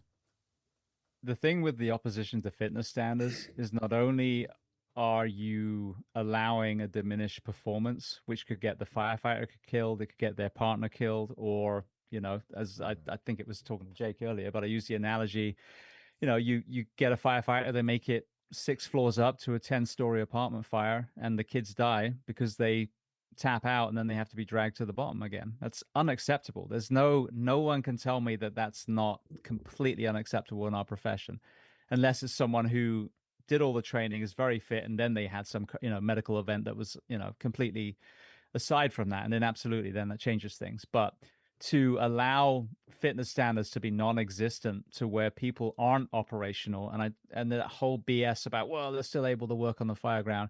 Okay, but at what percentage compared to what they should be able to work out? So Steve is, he's in construction as well, and he's 70 pounds overweight, but he can still drag a hose line. Well, that's all well and good, but what would he be able to do if he was actually held to that firefighter standard? He'd be a lot better. And the other side is now Steve's going to have a long retirement because we've actually enforced a fitness standard, and he's maintained a good body composition, and he's not on TRT, and he's not on blood pressure meds, and he doesn't die, as we hear so often, within 5 years of retirement. So anyone who opposes a well thought out fitness standard in the fire service does not have a leg to stand on. Because you imagine in the fire academy going, well, I'm not going to climb those stairs. Those stairs look really high, and that hose looks really heavy. Like, that's insanity. But to then have the same exact verbiage 2 years later, and it's acceptable, and the union's behind it. And I agree completely. If we're going to fight for a work week that allows you to be healthy and allows you to thrive, because how can you ask someone that's working 56, 80 hours a week to also maintain a standard when you're working them into the ground and physiologically everything's broken? So you give them that work week and you say, and we're going to spend, the next 2 years, we're going to transition towards a fitness standard. So don't worry, it's not going to be tomorrow, but after 2 years, it will be punitive, because we want you guys to be able to operate at a high level. We want you to be able to, to not be a liability, be an asset on the fire ground. And equally as importantly, we want you to bankrupt the city or the county with your retirement checks when you're playing with your grandkids and maybe, great grandkids. So for anyone opposing that, you're saying, I want my firefighters to die quicker. And it's insane. So as long as it's not presented as a punishment, then I think it's a great opportunity to begin that conversation, even if it's not in that actual negotiation. Put stipulation, all right, we're going to do this for this work week for the first year. Year 2, we are going to begin the process of a fitness standard, and you're just going to have a healthier, happier fire service, full stop. Because the workouts themselves, when you see a cohesive station that works out together, that shared suffering, that brotherhood and sisterhood that's formed, that then translates to the fire ground. I mean, it's a huge asset, even for mental health. Yeah, it's awesome. It's as big of a step as what we're talking about here with, in my opinion, anyway, with the recovery. It's interesting. My department started kind of having this, stressing this importance of physical fitness about a year before I got promoted to chief. So it was under the previous chief. And it's interesting that you use the words like, hey, in 2 years, this is going to be punitive, because we implemented annual mandatory fitness test, and it mimicked our new hire test, right? Because we have a physical agility test for new hires. And it is interesting because before we put that in place, we would talk about the importance of physical fitness, and we would put these recruits through a pretty strenuous physical agility test. Once they passed it, they never had to do it again. You know what I mean? And so union leadership at the time, fire chief at the time said, hey, we want to change this. And the way to implement it was make it mandatory but non-punitive. Just to and there were still people afraid of it because they thought they were going to use it as a way to fire people. And I truly believe that wasn't the case, and it's never been the case. But what we found, and it's still in the contract that way, it's non-punitive. It's mandatory but non-punitive. What we found is that peer pressure, right? You don't want to fail in front of your coworkers. You don't want to be able to not complete this physical agility test that everybody else is doing. So that was a big step. Just that part of it's competitive because we publish the results. So there's some competition there, but part of it is just a huge amount of peer pressure that you don't want to fail your coworkers. Yeah, but how does that make sense? It's mandatory but non-punitive. I know, man. So if it's mandatory, then I'm the guy that says, well, whatever. It's mandatory, but I'm not doing it. So then we're saying it's not punitive on the physical fitness side. It's punitive on the insubordination side? No. Or what? The results. It's non-punitive on the results. Okay. So you're saying they get the results back. No. It's an actual physical performance test. So you're going out. We were doing it at a stadium up until just recently. Now it's in our training center, but okay. And it's the same thing that it's an old school physical agility test. So there's 7. It's pretty standard, similar to firefighter mile test or whatever. And if they don't pass it, then what? We tied in a stipend if you perform well enough. Okay, but if you don't perform well enough and get that stipend, and if it takes you, let's say you get the stipend if it takes you 7 minutes or less. If you complete the test in 12 minutes, it's non-punitive. Yeah. So there's not a remedial training program. That's the logical next step is to do that. And I've talked to other departments that do that. If you fail your annual physical agility test, you've got 6 months to retake it or something like that. James, is that common from departments that have physical fitness standards? Yeah, I mean, then when you say that, almost no one does. Nationally, true. It's crazy. But yeah, the ones that are really starting to put it in now, there's even heard people talking about green, yellow, red. Green is you take the test, you smash it, okay, you're good to go. Excellent. And I'm even opposed to. I like using the fireground tools because this whole, well, James, you're 52 now. You only have to do 3.5 push-ups. Like, you think, honestly, the 300-pound patient cares how old I am? It's you either can or you can't. So we have to get rid of that whole age thing too. Unless you're using runs and push-ups, but you shouldn't be. It's not what we do. We're not in the military. Yeah. So I like the fireground tools because, it doesn't matter if you're, black, white, gay, straight, male, female, whatever. You either can or you can't, and we need people that can. One of my guests said to me a while ago, and it was so interesting. He said, the problem is that a lot of people are scared to be tired. And we were talking about physical fitness and workouts and things. And I was like, when you think about that concept, when someone is opposing getting themselves in shape, think about now in a fire. If you don't like being tired, if you don't like being hot, if you don't like your legs burning and your lungs burning, which you shouldn't do every workout, but you have, undulation of some hard workouts and then some, deload workouts. How's that going to translate in that school shooting? How's that going to translate in that structure fire where, your partner just got collapsed on? Is that what's supposed to be in the heart of firefighter? Well, I don't want to work out because I don't want to be tired. It doesn't even make sense there. So what you're going to find is you don't humiliate people. You create an environment where people are allowed, given the training and the resources to get back to where they want. You give them a timeline that is, manageable. But then you've also got, we were talking about people that abuse the welfare system. You've also got to be aware that there are some people that never intended to get themselves in shape. And then that's the person you're like, okay, well, then you can't be a firefighter. And I love it when I get my ocean lifeguards on the show. because I was a lifeguard for a long time, not on the ocean, but open water and pools. You have to requalify, certify every 2 years. And most places you're actually doing swim tests every 6 months. So can you imagine being, on a beach somewhere and your kid's drowning and like, well, we're not held to fitness standards and that looks like a long way. So, Yeah. hopefully a boat will come by. It's I crazy when mean, you break it down like that, man. exactly. Nobody would So stand for it. no. So all we're asking is for you to be able to do the job in the same manner, or arguably better than, because we call it minimum standards, than when you went to fire academy. You had to wear gear. High rise strip is 100 pounds on my skinny ass, for example, when we have to do, the hotel next to my old station with 30 stories. That's before you even go to work, so, and even like the CPAT, and this, when I say this, I'm not trying to say it as, any sort of bragging thing, but at 45, 46, I did a CPAT getting ready to possibly re-enter the fire service after leaving doing the podcast and trying to, figure out an income. And so being humble enough to be like, all right, well, let me make sure I'm ready for this fire team. I went and did the CPAT and did it in 7:20. Now Nice. that's 3 minutes longer. You could listen to a Phil Collins song between when I finished and when the timer hit.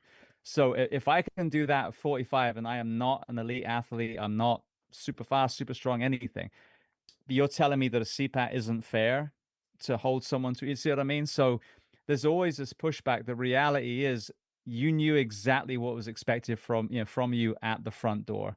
Other professions hold themselves to a standard. There's no fat Navy Yeah. SEALs. There's no, obese ocean lifeguards. It doesn't happen. So, and I'm not saying that you have to have six pack either. Like you just are of, the ability of the body composition and the fitness and the strength to do your job. So doing it in a sensible way, giving people the right time and resources to get back because we have allowed ourselves to slide, but then understanding that there are going to be some people that have no intention of changing whatsoever. They're going to be the loudest voices of opposition. And then you go, okay, well then fire prevention is the perfect place for you. But you cannot be on a rig because people Yeah. will die, and probably you. So, we got to put our big boy and big girl pants on with this conversation too. It is not unfair to ask a firefighter to hold a fitness standard. Well, I'll tell you real quick to kind of wrap that up. Like what happened in my department after it was like super tiny baby steps when they implemented that in the union contract the first time. There was a stipend associated with it, non-punitive. The times were ridiculously easy, but everybody agreed to that because they knew the importance of getting it started. And then we've refined it every union contract since then. And what we found, it's still non-punitive, but it's become the culture of our fire department. And we're fortunate or unfortunate. We had this huge retirement shift in the past 8 years. We've replaced 50% of our department. And as new recruits come in and we tell them right up front, like, this is the standard you're going to be held to. We want you to work out every shift, and they don't know any different. So that it's awesome. I can walk through any of our fire stations at any time of the day, and there's usually somebody working out. Some of them work out together, others do it on their own, but it's the vast majority of them, and it's just become the culture, and it's super cool to see. It's rewarding because what they started way back then, it was almost laughable, the process they started, but it's turned into something that was huge. And I think going back to the 2472, what we're doing now with these discussions is kind of the same thing. The discussions are becoming more and more commonplace. So at some point, I believe you're on the right track, James, by beating this drum so hard, because departments are listening. And when that change happens, whether it takes 5 years, whether it takes a year, whatever, that'll become the culture. And honestly, if you're looking at people want to be part of a progressive department with a good culture, well, if you're honestly talking about a 2472, especially transition from something different, that's a good indicator that you've got a good culture and that people are looking out for employees, and that you want to do the right thing. I don't know, man. I think it all kind of ties together. I'm definitely Yeah. there on the I'm there on the standard, on creating a standard. I just that when a standard's created and then it's not upheld, It's they hard. saying it's that's the difference because we talk about so many times how the employees, 20% of your employees could kill the 80% of the good employees, the bad ones. So if you have that standard, it's got to be a standard. If you can't do the job, you can't do the job. Yeah. And so I get that, but to James' point, I do totally agree. We've let ourselves go, for a long time. So it's not going to be happen overnight. So I think it's been great Yeah. how your department kind of implemented it in a baby step, if you will, Yeah. You because got it's to not start going to, somewhere. you got to start Right. somewhere, and it's not going to be there overnight.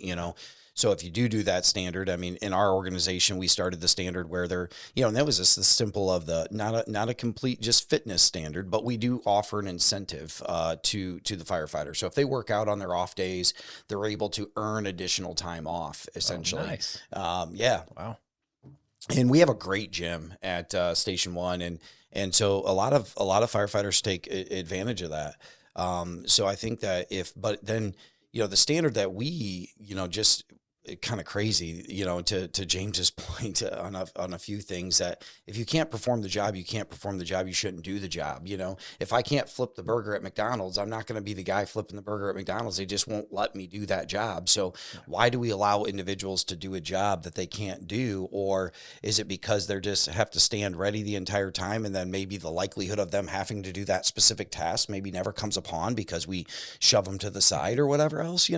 So like to the standard of like a Proby book, or to be able to complete all of these said tasks, and if you can't complete these tasks, then essentially you don't meet the cut, and that's just what Yeah. it boils down to. But I will say, so I'll close that loop, whatever. I I like the standard, but I'm just not completely there that if we're going to have a standard, then we're not going to uphold people to accountable. Because Yeah. accountability, we talk about it all the time, is that if we're going to have a standard or have something in place, we got to have accountability afterwards. But I will say I remembered what I was going to say earlier when I lost. I go on this ramble, and I'm like, I'm on this ramble. I'm hoping I'm going to remember by the time I get done with the ramble, and I didn't. So what I remembered to ask you, what I wanted to ask you, James, is ISO. And I'm sure you get this question all the time, and I'm trying to hit you with all these common questions so our podcast audience can hear a lot of the things too. Is that so? We hear a lot of times, working every third day compared to working every fourth day, the exposure to the job takes a little bit longer for firefighters to get exposed or experience, if you will, and onboarded and that sort of thing. So I would like you to touch base on that, but I'd like you to also touch base on ISO training requirements. So, and you touched that you do your online training every shift and things like that. So the amount of shifts that firefighters would work in a 24/72 compared to a 24/48 is vastly less, which requires additional hours of training every shift. And now are we taking that current, what we know as an 8-hour shift now, or potentially tries to be an 8-hour shift now in a 24/48, to a 24/72 to maybe be in a 12-hour shift, because not only running calls, but you're going to have to do that 2.5, 3 hours of training every shift to be able to meet those ISO requirements, or not? I know it was one of the guys that works 24/72 now had said this, and he said if you actually divide how much training is required, you actually have a lot of time over the year, even on a 24/72. What I like though, because I mean, I've been on, several departments where we're trying to train, and then we are understaffed and we get banged out and we put back in service. If you've got this, well-trained, well-rested department, you also have the opportunity to offer training on, the off-going shift during the day. So if there really is some makeup time, you could do a multi-company drill from, 9 a.m. or depending on your start time, 9 a.m., the following morning till 3 p.m., whatever it is, and now you've knocked out a bunch there too. But from what, and again, Dixon Phillips from Pasco was a great resource for people. I think it was him that was talking about this. He said, but if you actually look at the requirements and you divide them throughout the year, it really isn't that much, even with the reduced number of shifts that you work. But I think that is a great opportunity, is get away from the model of trying to train when you should be in service, and now you've got even more people to fill holes if you need to too. But off going if you do need to make up something bigger, doing that the following day as well. So, there's ways around it, but I have to say that element of it is not, my knowledge base. I'm sure there are people that could answer that question a lot better than I can. But I do remember him saying that actually, because he'd heard that himself, and he's like, but you look at how many hours are required, it's really not that many. You would absolutely still be able to completely fulfill it with a 24/72 schedule. I think you're right. You just have to be smart about it, and you have to have a plan. We're actually literally just going through this right now, is breaking all those ways to maximize your ISO points, your training points, breaking it down to the monthly requirement. And you just have to be smart about it.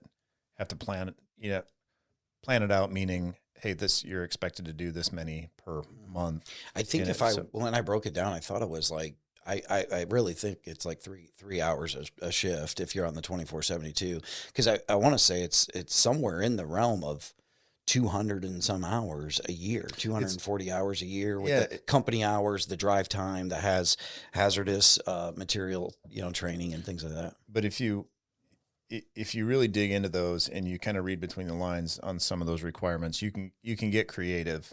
And I'm not saying pad your stats by any means, but it's the biggest hurdle is proper documentation to what you're doing already. I think so too. I think you're exactly right. I think we're already doing it. We're already just bad about documenting it anyways, We're so, historically, we don't call it training. You're doing your daily truck checks. Well, if you read those NFPA requirements that ISO actually talks about, maintaining operational readiness on your trucks and your equipment is part of it. That's a requirement. They limited the amount of time now. I think it's like 30 point, half hour or whatever. You can't you can't make it up. Yeah. But if you document properly, I agree with you, James. I think you could do it. And that is a valid point. Like, instead of trying to cram all this stuff into your on-duty shift, does it open up some avenues to doing stuff off duty? Well, because you're still getting it. You can actually focus on the training, and it can be uninterrupted, instead of, we had a gas company down for the last 3 days doing a natural gas safety thing. And, James, we had a bunch of rain up here, so we had some localized flooding. We had, that 1 hour and a half training class yesterday got interrupted with 4 different calls for, people trying to drive through high water and getting stranded. I mean, it was not conducive to a good training class by any means. So I think that does open up some additional avenues to that.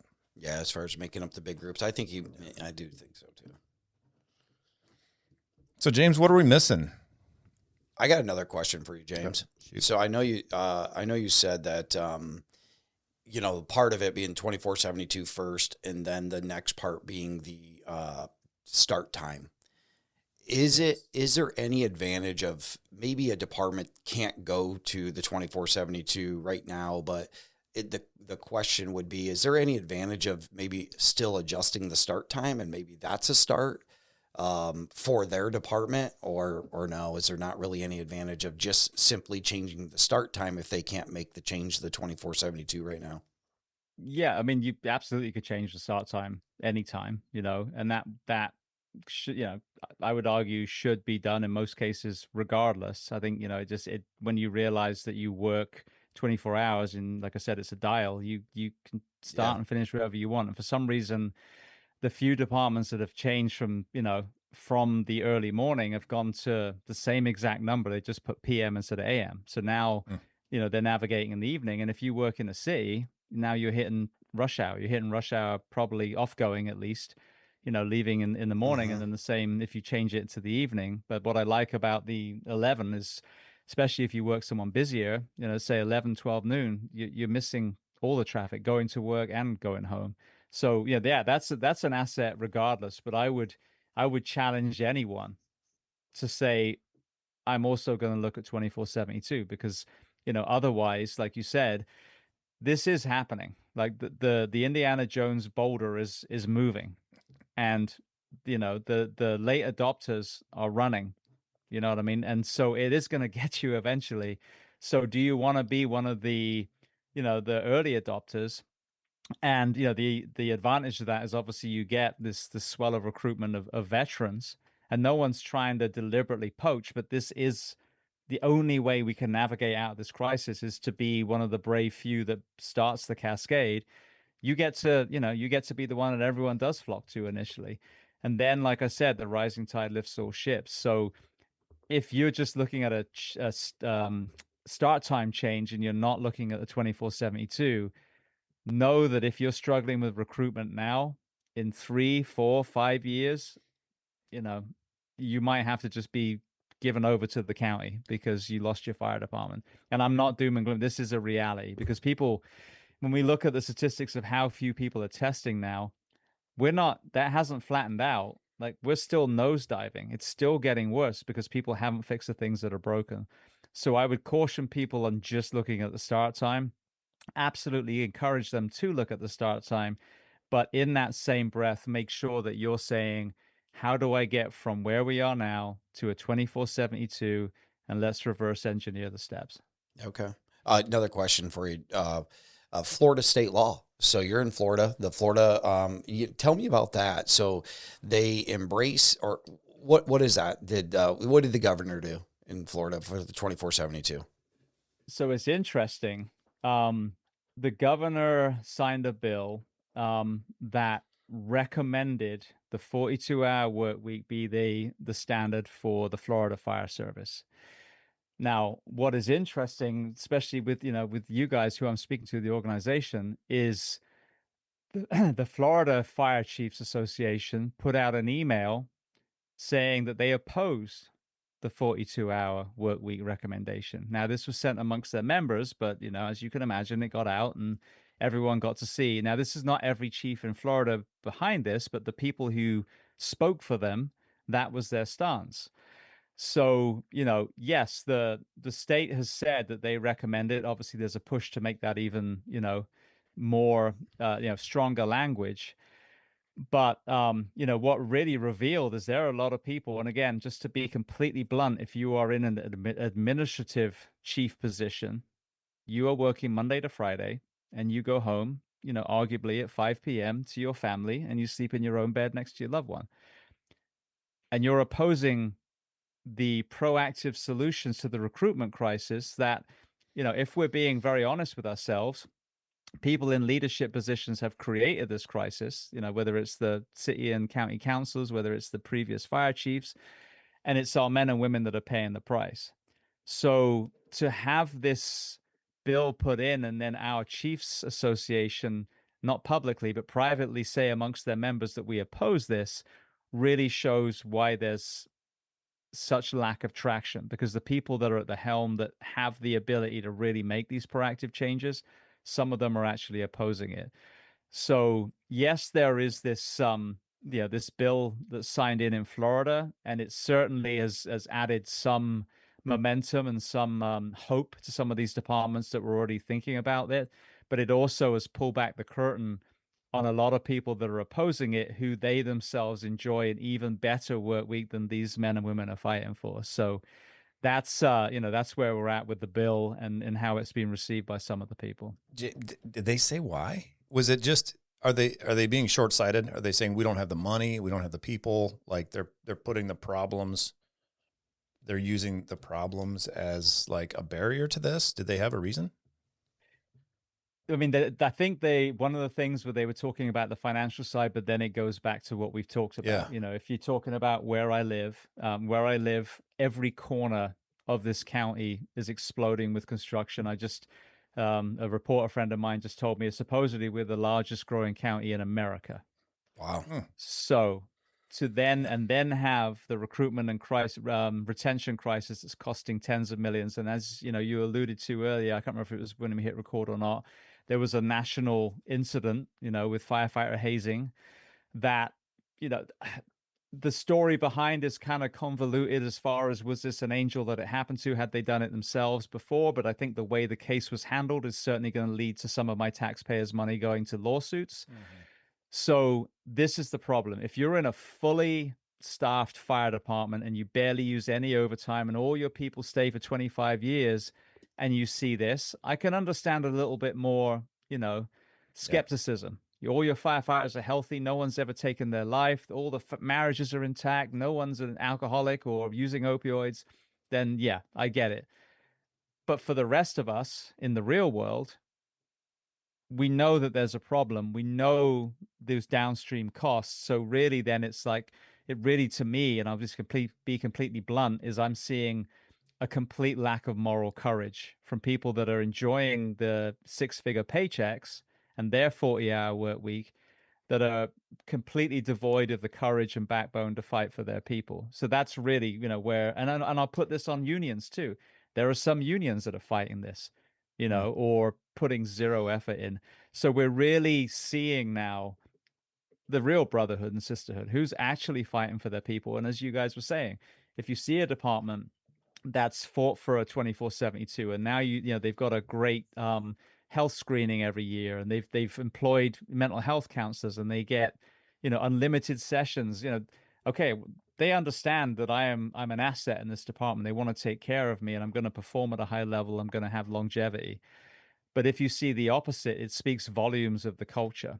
And if hundreds of people are leaving your department year after year after year, there is no larger red flag than that. So the progressive real leaders in Florida were looking at that and going, okay, brilliant. That's going to help my argument when I go to my city or county.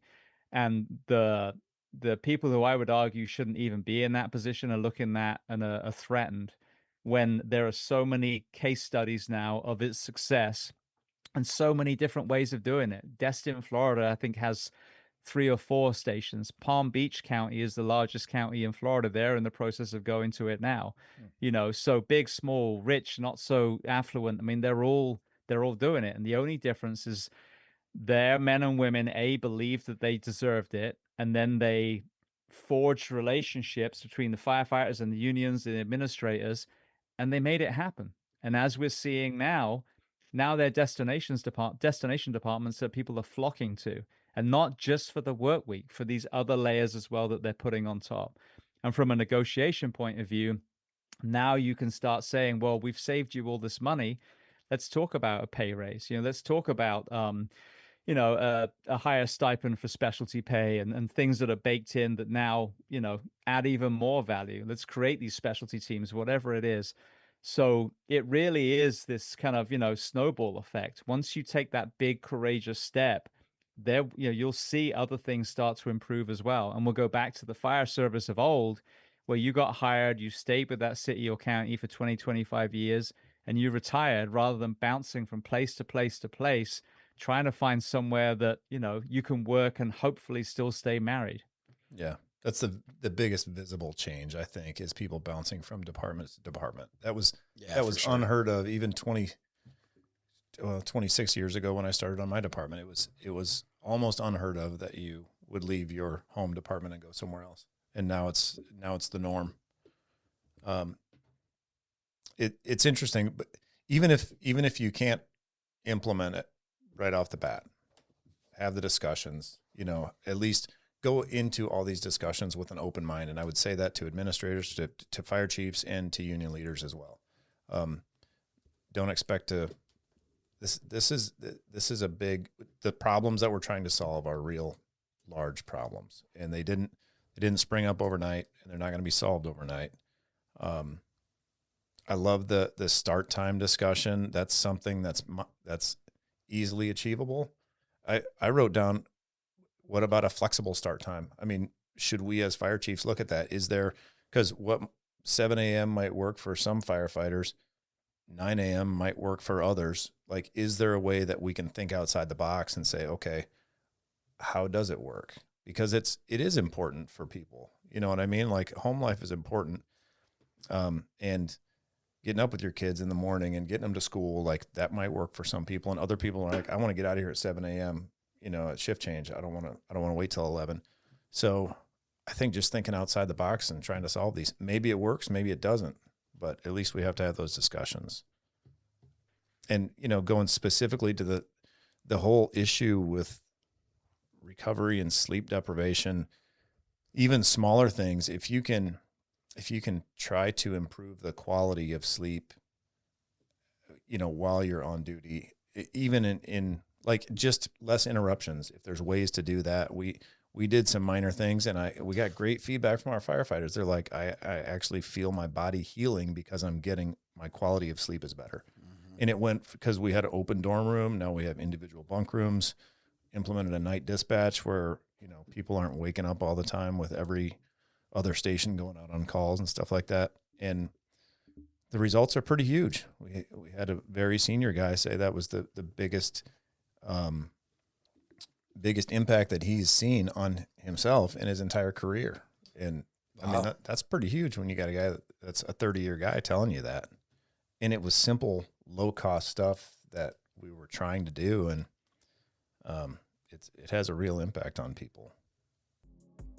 All right, Josh, one more break, be the last one. So as we bring this episode to a close, take a second and think about the value you just got from this conversation. This is what the Triple P podcast is all about. Real discussions, real leaders, and real impact across the fire service. And if you're listening right now, you're exactly the audience our partners want to connect with.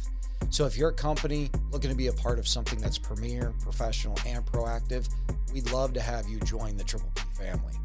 This isn't just advertising, it's alignment. It's alignment with the fire service culture, the decision makers, and with departments that are actively moving the profession forward. Our sponsors aren't just names that we just read off. They're partners we believe in and organizations that we can stand behind. If you want your brand in front of firefighters, officers, and chiefs who are engaged and paying attention, this is your opportunity.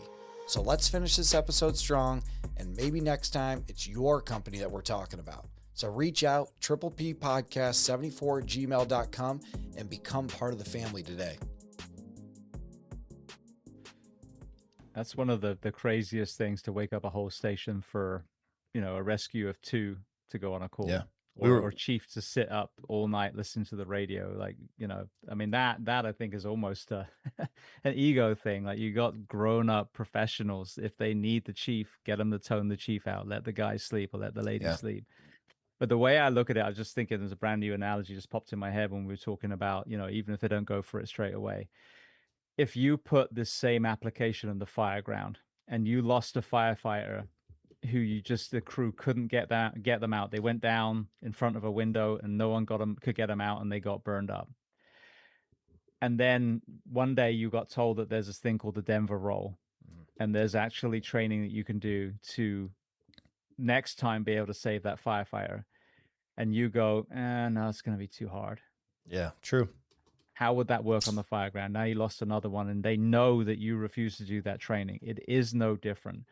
Our entire world is problem solving and being proactive and, bringing solutions to problems and having courage. And it's the same with this. We know that the way we've done it doesn't work, as we sit here, as we talked about, with a tenth of the applicants that we had before. I didn't even get into, one of my guests said that on average, to get rid of a bad employee, because, say, for example, they get hurt or they fake getting hurt, whatever, they're dragging, whatever situation out. They said on average it's $500,000. So what is the chance of getting a bad employee when you take 100% of the list versus you take the top 10% of the list? So to go back to the way we know it will be, because we were there 10 plus years ago, you have to have the courage to learn from what doesn't work and have the humility to ask other people what does. James, why hasn't the IAFF put anything out? Or what do you see, or what have you heard from the push? Why do we get pushback from people that have been on the job for a long time? What is their reasons why they wouldn't want to do it? Like what are the reasons like the firefighters wouldn't want to do it?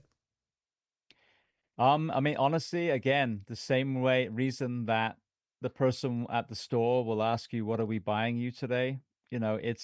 It's these fairy tales we've told ourselves. The public think that they buy all our food, and why is there a fire engine on a medical call? And you guys sleep all night, and then we tell our neighbors, well, I only work 10 days a month, and I work 1 day on, 2 days off, and it's this mythology that's baked into our profession. And there are a lot of people that I don't know. I mean, they're just stuck in 1980s Rambo Terminator, where I'll sleep while I'm dead, and mental health is weakness, and that's a real thing. But these Yeah. people are 20. It's like they're photocopies of the old stupid people that we grew up with that we were glad retired because they were idiots. Because they said one thing, oh, I'll sleep when I'm dead, and then I'll go put a CPAP on. Well, yeah, you Yeah. can't even sleep without a freaking machine, tough guy. So clearly there's something wrong with this problem. So I think it's again the kind of the facade, the some narcissism almost. Like you look at Instagram now, like wow, the self adoration of some of our firefighters is nauseating. Here's me next to someone's burnt out home, with my crew. Like, did you ever consider that maybe that was someone's entire world that you're standing in front of that you didn't save? So I think again, it's I really do feel it's a sign of this slipping standard, and the kind of people that would go through the crucible that it took to get hired when it was competitive. Those people still exist, but also there's another group of people that don't get it. And now they're becoming the opposition to the very things that we're trying to do to change the fire service that ultimately, I guess in theory, would result in them have never being hired in the first place. And some of those people are chiefs, which is why we have that resistance. If I'm going to be completely honest, we all know that some people get on the job and then scurry up that promotional ladder as fast as they can to get away from the fire ground. And now they're slamming their little hand on the desk. So, it's just reconnecting with why the hell do we put the uniform on the first place? It's to be an asset to our community, to be there when someone's having their worst day, whether it's a structure fire or some, homeless gentleman that everyone else has stepped over all day and you've just simply been kind to. That's why we're there. And if you are opposing the things that are not only going to make us better firefighters, but are going to stop the firefighter funerals and keep relationships with children and marriages intact, and you're part of the opposition, maybe you shouldn't be wearing the uniform. Yeah. So we've got to really filter out the chaff and find the champions and departments that are going to be the next heroes. Because as I've said, I stood on the shoulders of giants. I wore bunker gear that someone else had brought in. I wore SCBAs. I used defibrillators. I used Hearst tools. That was another generation. I was on a 24-48 that they'd fought for after the 24-24. Yeah. Now it's my turn to make this even better. And people of my generation that are opposing this, well, I did, I paid my time. No, you didn't. You just rode the freaking sled of someone else's hard work. Now it's your time to step up and be courageous for the next generation. Well, all those things that you were just talking about too, when they were new, when it was something novel, there were people complaining about those too, it's so much of it is just the fear of change and the fear of unknown. It's crazy, man. It's maddening sometimes. And I'm as guilty as anybody else. Like, it's tradition. I mean, firefighters like tradition. That's just what it boils down to. Yeah. I mean, that's probably what it is a lot of ways. But if there's there's a lot of bigger departments, that's what makes me kind of wonder why, the IAFF didn't, it's hasn't said anything. If it's truly about, because that's legit. Like, that's where it should be at, a lot of the times in the union and the contracts. I mean, the health and safety and the work schedule and the pay. I mean, that's everything about a union contract. But all in all, James, and talking to two fire chiefs here, like, probably the biggest thing that I miss in my current job is the 24-48 schedule. I'll tell you that. I love that schedule. I mean, I would like the 24-48 a lot. I would like the 24-72 better. I totally get it. But yeah, man, I mean, the message is not lost on us. We're open to this discussion. That's why we're having you on, because there's a lot of people that are open to it. It's just sometimes change is hard. Well, and it's not necessarily just like the change as far as what they get sold on the firefighters. I'm just really trying to find that ability to. You can't necessarily always, and here's the hard part. And I know that I don't even know if it's going to come out right or if it's not or whatever else. But the hard part is to truly put a dollar on, the mental health piece because the rooms and the people that we're trying to talk to sometimes don't necessarily understand all of that piece. So like, again, they see it as simple as what I kind of explained it at the beginning of the show. And that was, there's this money. This is the pot of money. We don't care what your work schedule is. right? Like if this is what your pot of the money is, and if we're told we don't care what what the work schedule is, you have to work within this pot. Can that happen? And I think that's the hardest part is like, if it can, I think that a lot of people can get there. Now, I will say, James did say one thing that I thought, he said at the beginning about, this 4 or 5 year transition that Plano's doing. I think that's onto something. I think because that's the baby step forward. That's not in next year's union contract or negotiations or happening right now. That's in your strategic plan. Like when you do your community-driven strategic plan or your strategic plan with your internal workforce, then that's a time to be able to educate the community and be able to talk about that and then help kind of get there now everybody's on the same page working towards that goal, if you will, in that 5-year plan. Yeah, but the 5-year plan depends on committing to the 24/72. That's the secret sauce. So, for sure. You've got Absolutely. to get people on. But yeah, I mean, and that's what I tell people. It's not a race. Like in a way it is, because the departments around you, if they say, all right, we're going to be the first, That's right. then there's an element of that. But it's size appropriate. Pasco is a large county, but they'd already done the groundwork as far as the relationships that they built with all the people that they needed to be on board. And, people looked at it and go, well, yeah, I mean, we can't hire anyone. We're losing money with overtime. This makes fiscal sense. Let's do this. Other people, like you said, it might be more of a slow burn, but the best, the best time was to start, 10 years ago. The second best is today. And so if you can sit down and have this and be like, all right, this is how much we can afford, as a city each year for starting to hire and fill these spots. So doing the math, it's going to take 4 years. In 4 years, we're going to be at 24/72. And every single year, like Plano, the membership has, a more days off to look forward to, so even though it's taking 4 or 5 years, it improves every single year. And so, somewhere between that and, Destin, who just basically said, because they were small enough, all right, we're just going to go ahead and just hire the extra people. Let's get it done. Yeah. You've got all these different plans. That is definitely the unique part because, when you're a huge organization, it's a little bit easier to make that transition because we were in this position where, we got the SAFER grant. So that was able to hire 9 additional individuals. Well, when we already had, 7, we ended up hiring 12 over the last year, but in order to create that shift where there was originally, when we started that process, there was only 7 on a shift.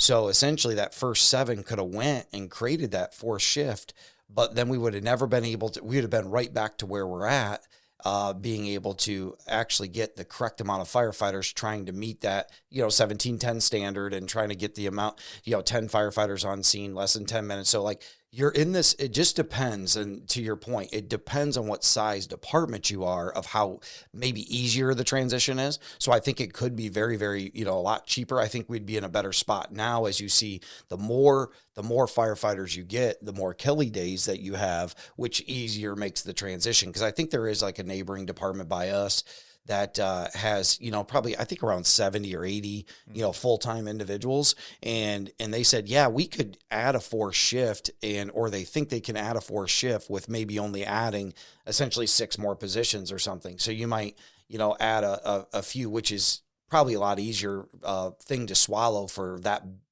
bigger of a department essentially. Than maybe a mid-size or a smaller department if we had to go and hire 11 more people, just to create another shift. Right. But I think that if we take the Kelly Day into situation, that'd be 6. So we'd essentially maybe potentially 5, but depends on the vacation day too. Have to just break it down. And James is exactly right. Because you're talking about a couple different things for your own department. You're looking at yourself as understaffed from where you want to be, and creating an additional shift. That's a different ballgame than somebody who's at their current maximum staffing or maybe even runs a little heavy. Yep.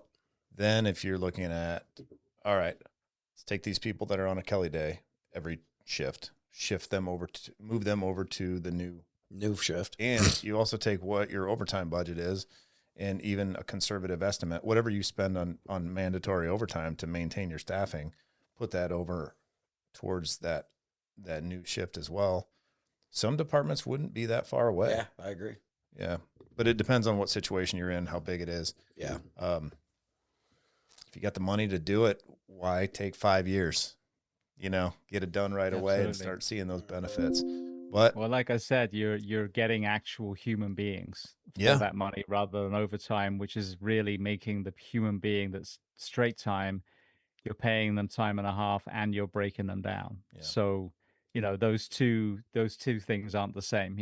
yeah, That same $100,000 is paying for two new firefighters versus paying one and a half firefighters overtime to fill those spots, and there's exactly. no actual human being there. So I think even like getting people to understand the difference between the overtime and the full timer that you've used with that money instead, and how that adds even more value and more bodies on that fire, God Yeah, forbid. I think it is. It's storytelling. It's the maths, and it's showing them, whatever pace is not going to scare the hell out of them. Like we need $100 million next year. No, no, no, no, not at all. yeah. Just let's figure out what we can afford. Can you put a little extra in because it's going to save money down the road? Okay, you can. Excellent. You can give us an extra 100 grand. All right, well then, brilliant. We can get 5 firefighters next year. We're halfway there. It's been an awesome discussion, It James. has. It's really it's becoming a hot topic up here in Ohio. So you're kind of fighting the good fight down there, man. And I think people are paying attention, right? And if the goal is get these firefighters, obviously be able to perform our job at a high level, that's right up there, right? But also be healthy your entire career and leave so you can enjoy retirement, after putting in 25 or 30 years. That's a huge goal for everybody. And Yeah. and I think talking about this other stuff goes right in with the whole discussion. It's quality of life Absolutely. things, fitness standards, all that stuff. And yeah, man, it's interesting. We covered a ton of ground, and we really, really appreciate you taking 2 hours out of your night Yeah. to No talk problem. to us, James. This has been great, and I hope it's at least if anything, it's raised even a few more questions that we haven't heard that we could. If we ever revisit it or talk to it, I'm sure you've heard every single angle. So, I'm glad to have you as a contact, and we're super appreciative of your time. I just want to give you the opportunity, though, if you have any closing remarks or anything that maybe we didn't touch on that you thought that we should address before we close out. I really want to give that time to be able to address that. Well, two things. Firstly, I hope 20 years from now, firefighters around the table will be like, "Did you hear how they used to work? Apparently they were like there were suicides, there were cancers. We have the opportunity now, if we do this profession wide, to revolutionize the fire service and have, like we said, healthy, happy firefighters. Are all the deaths and issues going to go away? No, but we're going to make, like we said with the welfare example, we're going to make a huge difference in so many things that are afflicting our men and women. As far as questions, the podcast Behind the Shield, I have a website which is jamesgeering.com. On the top, on the tabs, there's one that says 2472 info, which I've sent you guys. It's not only a kind of, I think it's like a 90-minute Q&A where I'm basically devil's advocating a lot of the questions, some of which Mm. we talked about, some of which we probably missed. But then on the show notes of that episode, I've got multiple interviews with people from departments that have made the change. Some of them too, I've interviewed them before they change, and then circle around a year or two later, so we're hearing the successes. I've got the sleep medicine scientists, the experts from all branches of the military, neuroscientists, psychiatrists, psychologists, strength and conditioning coaches, back injury experts talking about that, and even the impact of sleep deprivation. And then white papers on the 2472. The study that was done, the interview with the guy who did the 4896 study. And when you listen to it, you'll realize that the department he looked at doesn't really match any department that runs any kind of amount of calls or not. So the science behind that's a healthier shift. There's one takeaway, which is the start time. The next day, if they woke up in a fire station, they were a little more rested because they didn't run any calls at night. So there's all these things. So if you have questions, go to the website, click on that, and just dive in. And there's so many resources for you that because, you know, if you have questions, that mean that you're entertaining the thought, and that's the first thing. You're debunking the kind of, you know, like I said, the mythology that we were all taught. You know, I'll sleep when I'm dead. Like, yeah, we know the graveyards are full of our statistics of how not to do it. So, you know, dive in there. Feel free to message me if you have questions. But, you know, this needs to be a national conversation, and we will save lives, save marriages. You know, it'll be incredible, and you'll just have even higher performing firefighters, because one of the biggest things that we touched on, the opposition, is our men and women are so worn into the dirt that a lot of them can't even critically think. And we saw that in COVID. If you get people stressed enough and sleep deprived, they lose their damn mind. So, you know, understanding that the opposition is natural, the knee jerk to that'll never work. Take a breath, take a step back, dive into some of that information, and it will debunk pretty much every single, you know, pushback. And you'll realize that it makes sense. And then it's just a case of, you know, having the courage to do it, and then figuring out how your department's unique path will look. I hope in 20 years we're calling this the Geering schedule. And it's like the nationwide standard, man. There is a gentleman, I won't call him out, but there is a gentleman who has an ulterior schedule that he has named after himself. I'm just going to leave it there. I would never call it the Geering schedule. Yeah. I think 2472 has a nice ring to it. So this is awesome, man. It's been a great discussion, very informative for us too. So Yeah, it was. It really was. You know, and we really just appreciate your time, James. Yep. You know, so we'll stay in touch. I'm sure we might have, if we get any questions, I will reach out, and certainly we like to be a resource if you ever have any questions as well. But you know, it's just, at least, you know, hopefully we just made a new friend. So.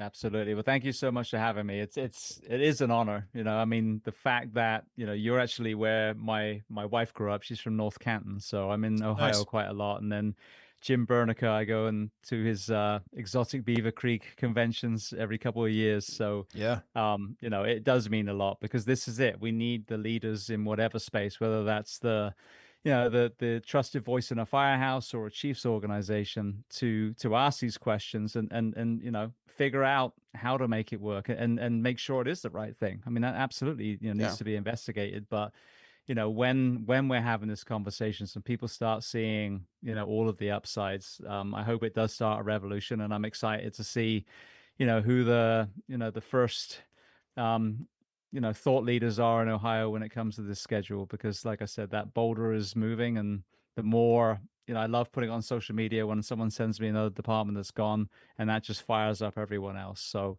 I find it very exciting. Yes, there's pushback, but you know, there was pushback on, you know, stopping children from working in factories. So there we go.